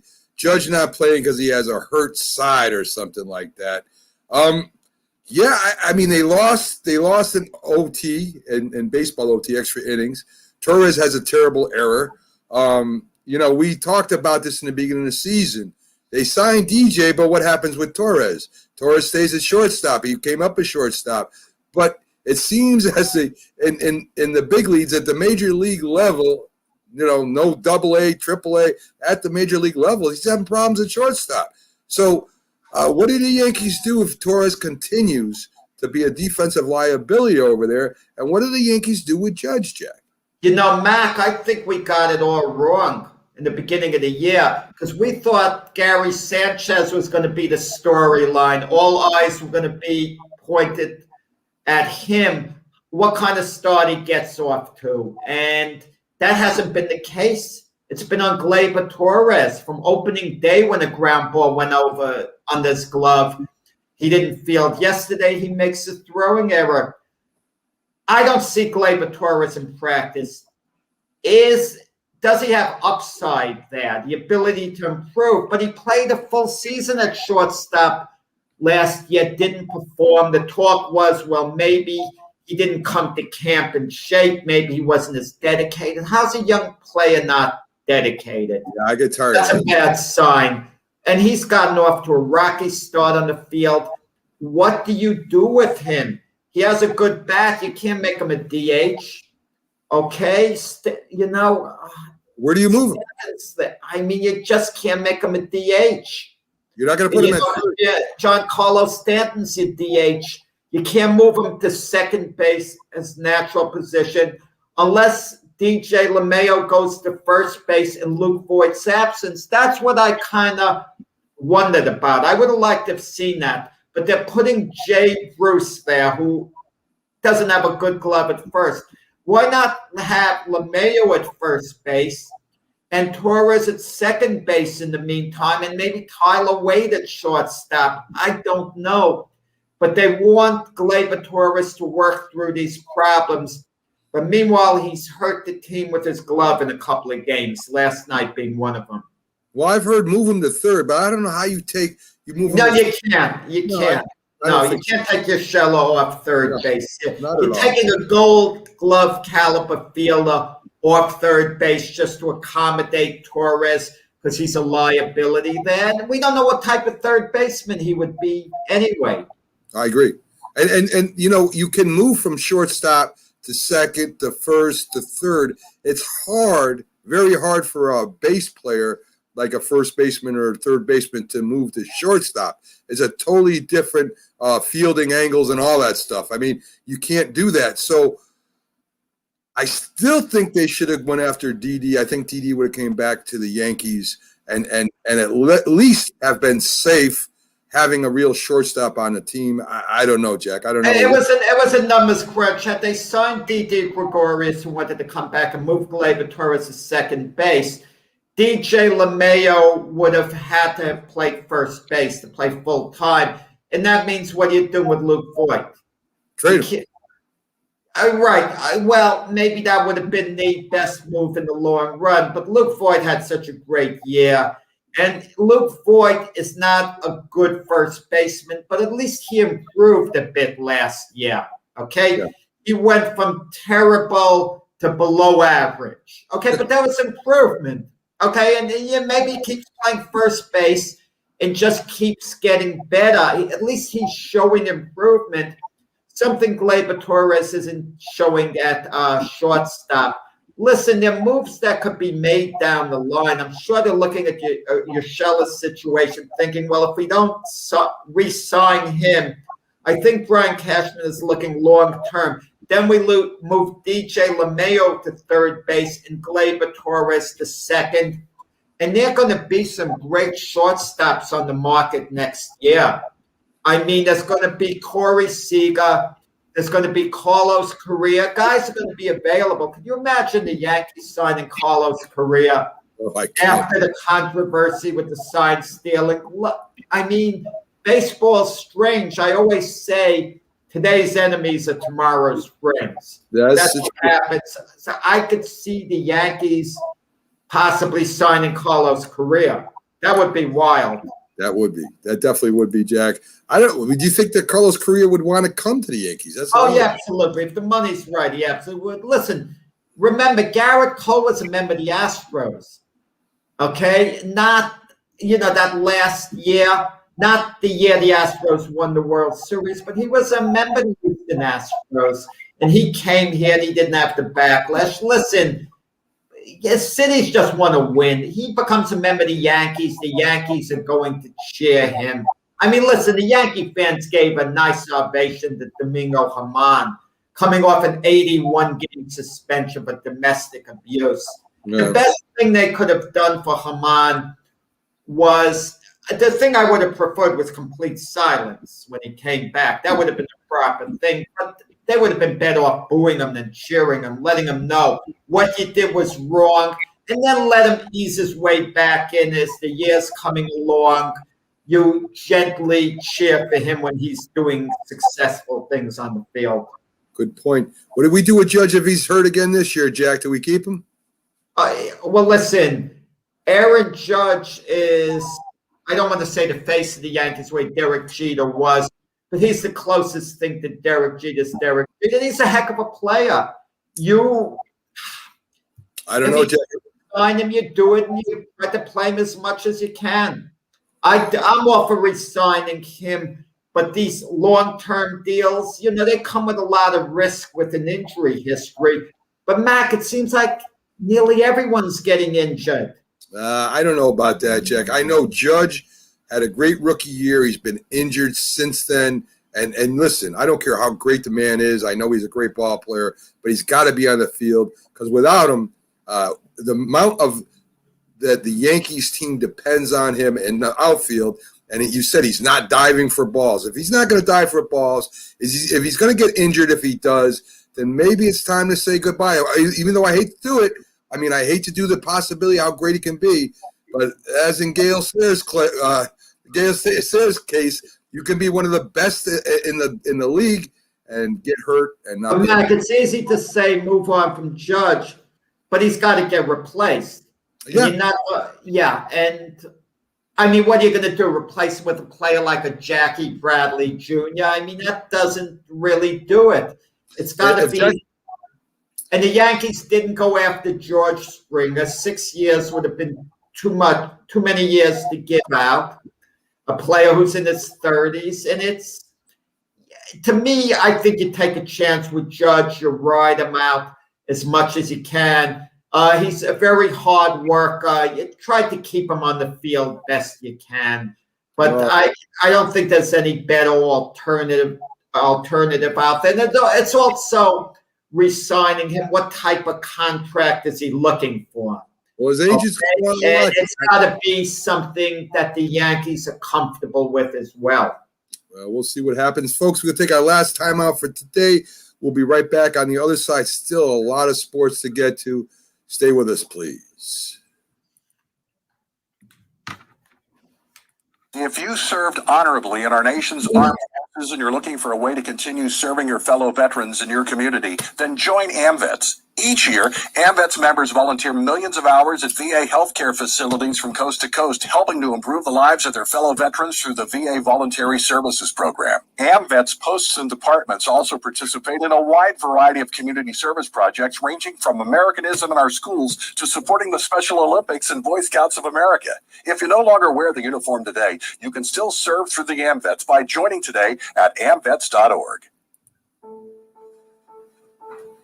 We all make choices. When it comes to alcohol, kids make choices whether to drink or not. Bye-bye. Remember, I'm going to Alex's party tonight and sleeping over. Hey, have a seat for a second. Remind me about that party again. And adults make choices whether to talk about it. That's true of parents and every other trusted adult in a kid's life. Kids want to know our expectations when it comes to alcohol and other drugs. They want guidance and honest answers to their questions. And it makes a difference when the message is consistent and part of everyday conversations. So talk with your kids and help lead them on a positive path.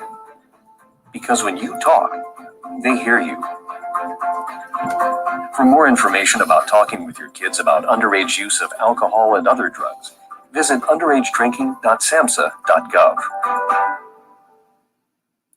When you hear the word asthma, you probably think of shortness of breath, coughing, or inhalers. Lots of things can trigger asthma, but the fact is that asthma doesn't just attack, it can kill. But with proper medical management, asthma is controllable. If you experience shortness of breath, wheezing, tightness in your chest, or persistent nighttime coughing, you may have asthma. See your doctor and get the facts. You'll breathe easier. For more information, call 211 Info Line. A message from the Connecticut Department of Public Health, keeping Connecticut healthy.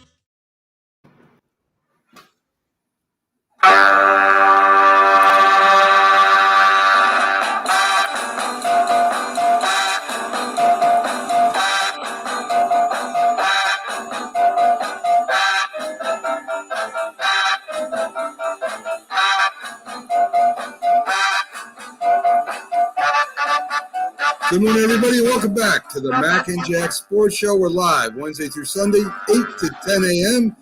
You can see us on Mac Sports Facebook page, Northeast Streaming Sports Facebook page, on our YouTube channel, and also on Zodiac TV. I'm echoing a little bit. You can adjust those headphones a little bit. Thank you, sir. And as we go on today through our Sports Jack, we went through the NHL, NBA, MLB, Iceman John Scully, and Carter B, our hockey review.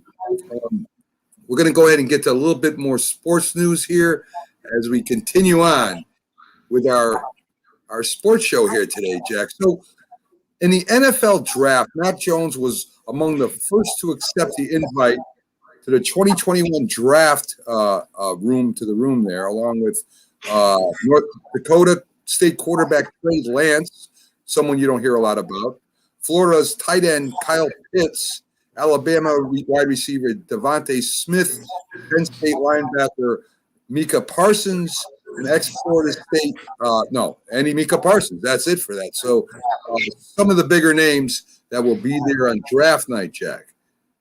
Mac, we're 3 weeks away from the NFL draft, and I'm getting tired of it.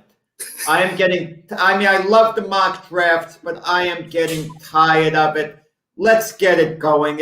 We're getting to be, to crunch time. I think the big suspense of the draft now is the 49ers, which quarterback they're going to take at number 3. Reportedly, there's dissension going on between the head coach, Kyle Shanahan, and the GM, John Lynch. I would think John Lynch would have the final say as the GM, but, who knows? I mean, is Mac Jones the lead guy? Is it Justin Fields? Is it Trey Lance? Are they just not sure? I mean, we heard the same thing with the Jets, that Robert Saleh, the new head coach, he kind of wanted to stick with Sam Darnold, but Joe Douglas wanted to move on. And finally, Saleh came around. But whatever the Niners decide, they better be on the same page. I mean, this is a decision that's going to impact their franchise for a long time. And the plan seems to be, Jimmy Garoppolo is going to be the starter, and then they're going to move on to whoever they draft as the quarterback. But they don't want to get caught in a situation like the Packers had moving up to draft Jordan Love, even though it wasn't that high, only to see that Jordan Love wasn't even Aaron Rodgers' backup. And now they have Aaron Rodgers, who still is holding it against the Packers, who still has bad feelings over what they did. And wouldn't it be something if Jimmy Garoppolo just has a great, great year, and whoever they draft, they see just isn't as good as Jimmy G.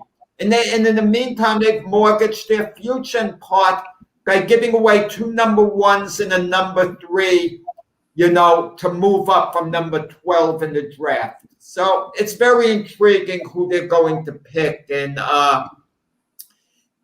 maybe they'll go the Kurt Warner route with the Giants. When the Giants drafted Eli Manning, they started the year with Kurt Warner. And the Giants had a Hall of Fame quarterback in Kurt Warner, yet they were confident Eli Manning was their guy of the future, and that's how it turned out to be. So it's intriguing which quarterback the Niners are taking. And not only that, when they let go of Kurt Warner, the Giants were 5-4.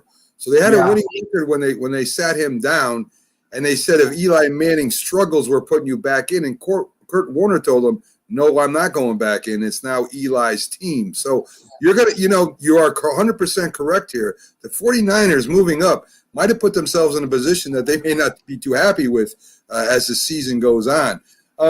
So ex-Florida State NFL wide receiver Travis Rudolph is arrested for shooting at 4 people, Jack. 1 died, 1 was injured. I mean, what makes a guy start shooting at people? And, of course, him being a former NFL player, it's big news. I mean, this is crazy what's going on there today. I mean, Mac, I can't what can I say about things like that? It's sad. And I hate to see people mess up their lives in any way, shape, or form. especially, those who, can make a lot of money, have a good life ahead of them, and for whatever reason they do these things, and it's just, sad that they mess up their lives, and obviously the victims come to mind first. Yeah, and speaking of somebody, I don't know if you want to call it messing up their lives, Paul Pierce is let go by ESPN because of an Instagram post where there was nearly naked women and Pierce's smoking and drinking. Of course, ESPN is now owned by Disney, which is Disney Channel is supposed to be a little family friendly.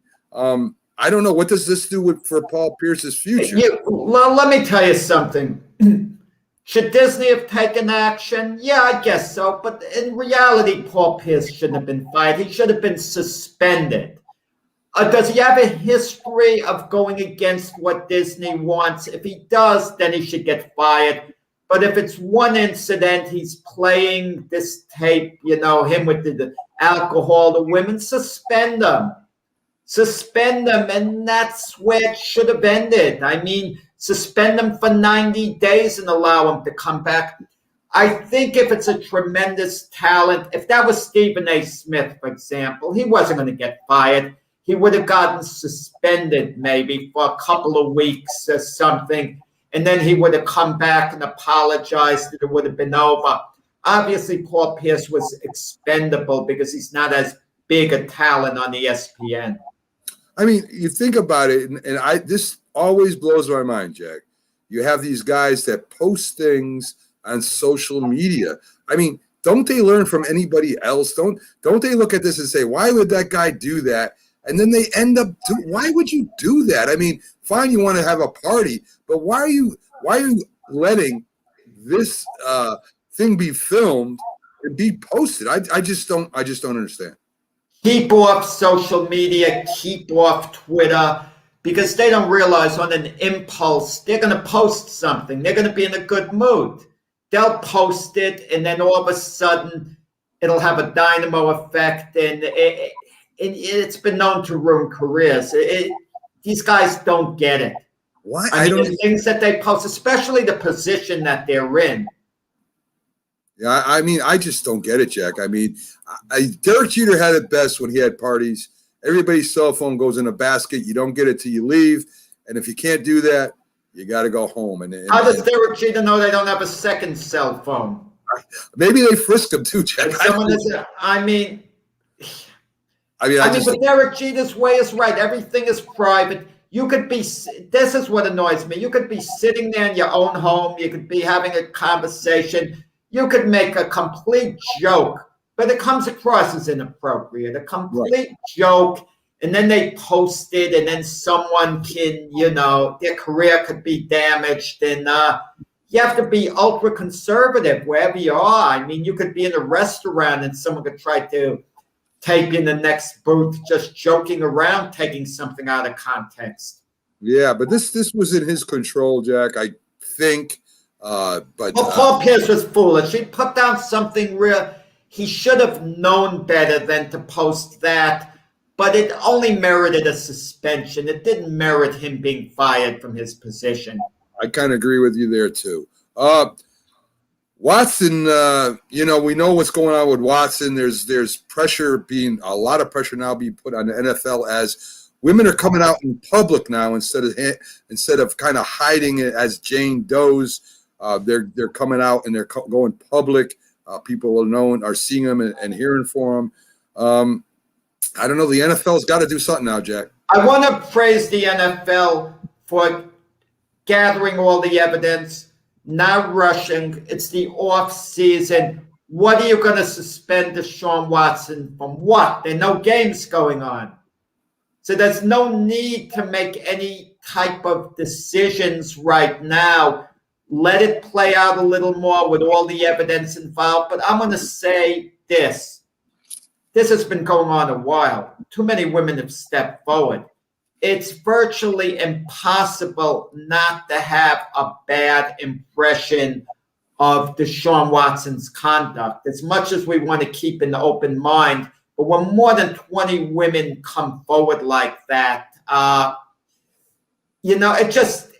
is a very bad look for him right now. Yeah, But- I mean, there's calls for them to be put on the exempt list where they get paid, but they aren't eligible to play or participate in team activities. So, Jack, that's pretty much the news. Besides Aaron Rodgers being a guest host on Jeopardy, maybe he'll retire this year and become a Jeopardy host. We'll see what happens with that. Tom Brady has some kind of variety show that he's putting together now. So now the two. Well, when does Tom Brady have time to do a variety show? Are you kidding me? I don't know. How does Aaron Rodgers have time to host Jeopardy? I don't know. Listen, Aaron Rodgers, I mean, it's easy for us to say, don't do it, it's too much work.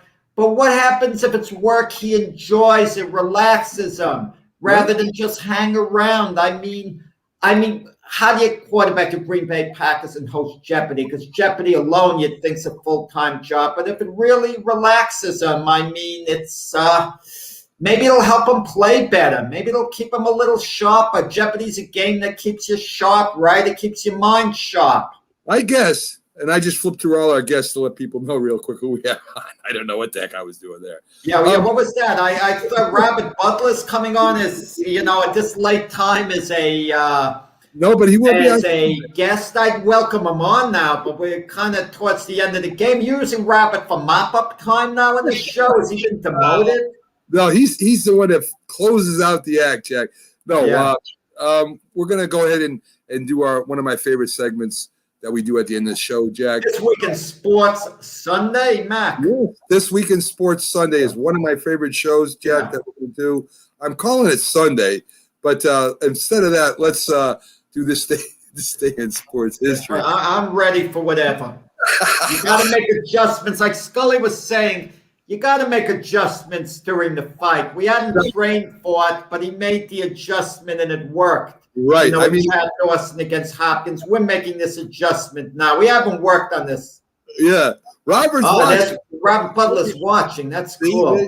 I mean, so I like what you said, Mac, about Rob Butler. We're using him as a closer, like a relief pitcher to close out the game. Your example was better than mine. Yeah, he's our ace reliever, Jack. Definitely. Let's get to this day in sports history. One of my favorites, Jack. Danny McClain claimed off waivers by the Tigers, wins the Cy Young in 68 and 69. He was claimed off in 63. He was also MVP. A lot of stuff happened with Danny McClain, Jack. Danny McClain, talk about a player having problems away from the field. He had major, major problems. But in 1968, he won 31 games. And then he didn't pitch well for a couple of the games in the World Series. He hardly struggled against the St. Louis Cardinals, but last pitcher to win, have a 30-game season. Is it ever going to happen again? The way baseball is set up, I mean, I don't see it happening again. I don't see anyone really coming that close, but you never know. I agree. And Robert Butler is our Mariano Rivera. He won 24 games. I think the next year he followed up the 31-game season. So for a 2-game stretch, Danny McClain was an all-time great. Yeah, he was. 1974, Hank Aaron hits the 715th home run, breaking Babe Ruth's unbreakable record, Jack. Hank did not hit 60 home runs a year. He hit around 40 consistently, 35 to 40. And a great player, one of the leader in RBIs of all time, went through a lot of hell that year that he broke Ruth's record. In fact, he had to wait the following year to break it. At 713 homers, Mac. He was one homer short, and he had to go through that whole offseason.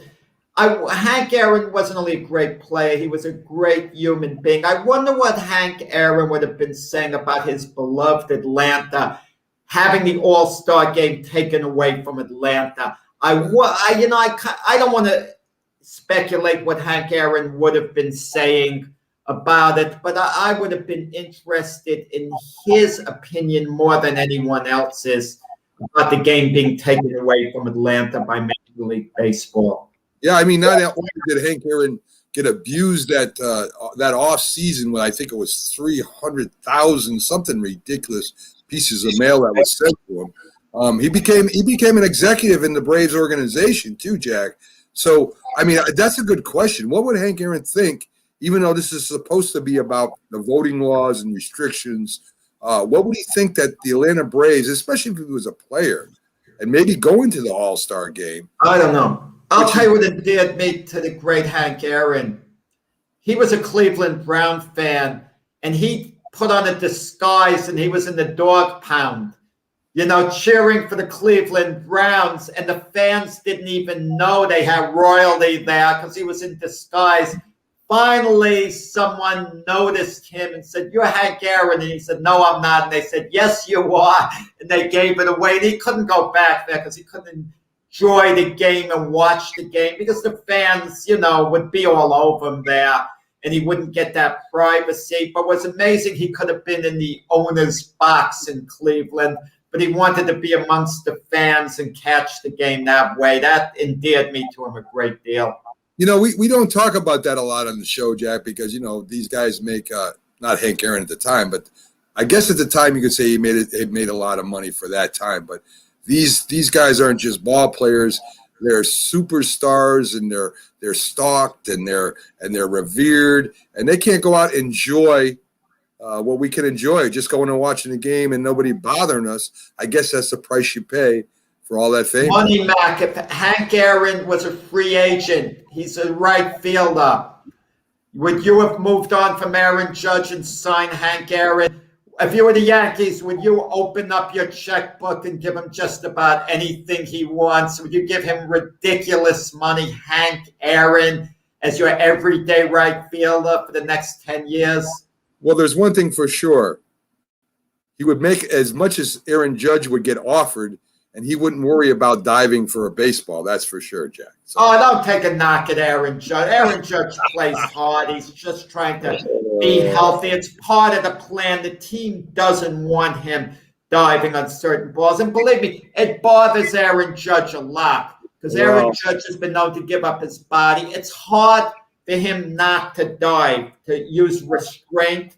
So no knocks on Aaron Judge, who plays the game hard. Save your criticism for Gary Sanchez, who was too lazy, I repeat, too lazy to run a ball out and get on second base yesterday with the tying run. Yankees were lucky they eventually tied it. But, Tachman had to slide in on a close play as a pinch runner for Sanchez to tie it. But, the Yankees might not have even tied the game because of Sanchez's lack of hustle. So save your criticism for him. Oh, boy. Listen, all I know is Frank Robinson would dive for the baseball, and he dove into the stands. I agree with you. He made a great play once. He robbed the Yankees by diving into the stands of right field, taking away a home run. Frank Robinson, he played the game hard. Wow, he really played it hard. No doubt. So, Frank Robinson, the first black manager, Jack, in 1975. I don't really care. Cleveland Indians. Yeah, I really don't care what color they are as long as they're good at what they do. And I guess it is significant in the history of baseball anyway, Jack. Yeah, Frank Robinson. When we think of the name Robinson, we think of Jackie Robinson, the first African-American player in the major leagues, and talk about abuse, what he had to go through, and then Hank Aaron later in pursuit of Babe Ruth's record. And, we forget about, Larry Doby, the first African-American player in the American League, who was a great, great player, okay? And a member of the 1954 Cleveland Indian team that won 111 games, but somehow couldn't get it done in the World Series, losing 4 straight to the Giants. So there have been some great pioneers, and some of them come in on the, right after, like Frank Robinson did. But Frank Robinson's remembered more for being a great player, first with the Cincinnati Reds, then winning the Triple Crown with the Baltimore Orioles when they won the World Series in '66. But let's not forget, he was also the first African, American League, the first manager, first African American who was a major league manager. And that's significant. A lot of people want to talk about baseball knowledge when you're a manager, or even football knowledge when you're a coach. I mean, you got to have knowledge of the game, but I think it all comes down to relationships, Jack. I mean, can you relate to the players? Can you make them do what you want them to do to make the team successful? I think that's even more important for what good coaches and good managers do. Well, Frank Robinson, they said he sometimes wouldn't have patience because he was old school. It was either his way or the highway. His were the old-fashioned methods. And that's, how he played the game. That's how he supposedly managed. I know he got into a conflict with Mike Scioscia, who's an outstanding, was an outstanding manager in his own right. And Scioscia tried to make amends later, and he wanted to talk to Robinson about the dispute that they had. Robinson wouldn't even talk to him. It was like that old-fashioned, tough man, unforgiving mentality. And even you'd have certain steroid users, certain players who maybe didn't play the game the right way, or maybe were less than ethical, like Pete Rose was for a while. Robinson would be very unforgiving that way, but that was his style. Yeah.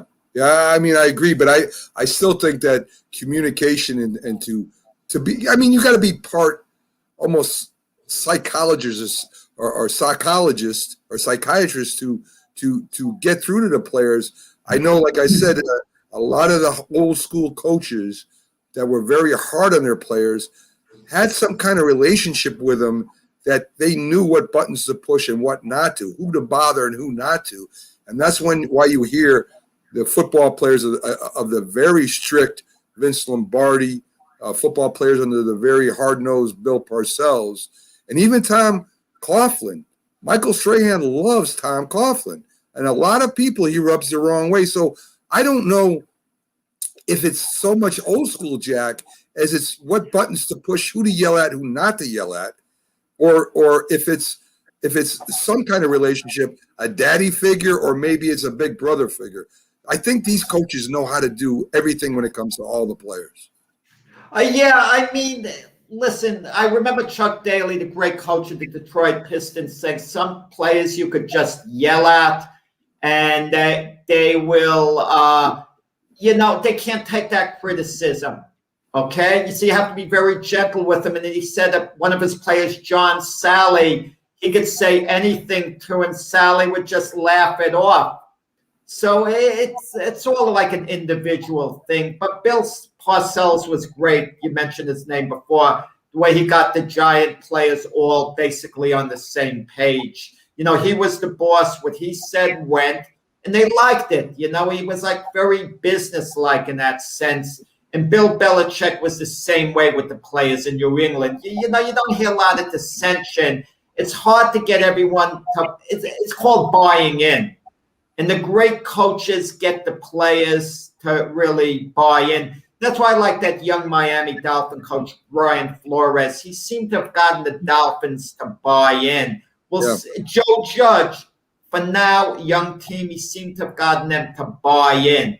Let's see if Robert Saleh could do it with the Jets. Yeah, definitely. I remember our guest, Byron Williams, coming on, and everybody, like I said, thought Bill Parcells was that mean guy that wouldn't give you the time of day, and he actually let him, what was his Mercedes or something? He let him borrow his Mercedes to go get his playbook that he forgot. And you would think Parcells would just ream him, but no, he said, go get it.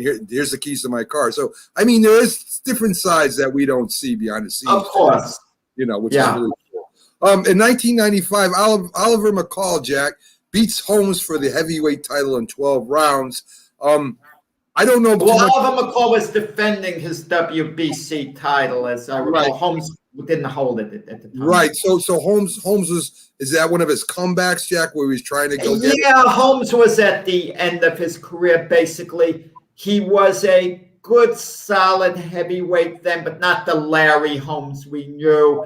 McCall won a decision. It wasn't an easy fight for McCall. McCall was at his peak. Holmes was past his. It's one of those forgettable fights. You bring it up. No one talks about it otherwise, fights like that. But you brought it up. So Holmes couldn't quite get over the top. Had Holmes been in his prime, he would have beaten McCall. Right all over, right. So, Jack, we're going to go ahead and close out the show for today with, busy show, Jack. Great job on that end. I said Holmes would have beaten McCall, right? Absolutely. Sometimes I get tongue-tied and I say the wrong thing. He absolutely would have.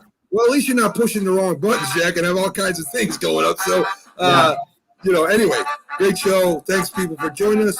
We'll be back on tomorrow, Friday, 8 to 10 a.m.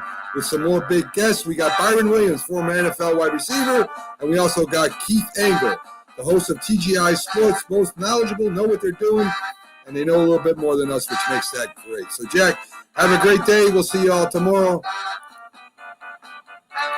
Yeah, man.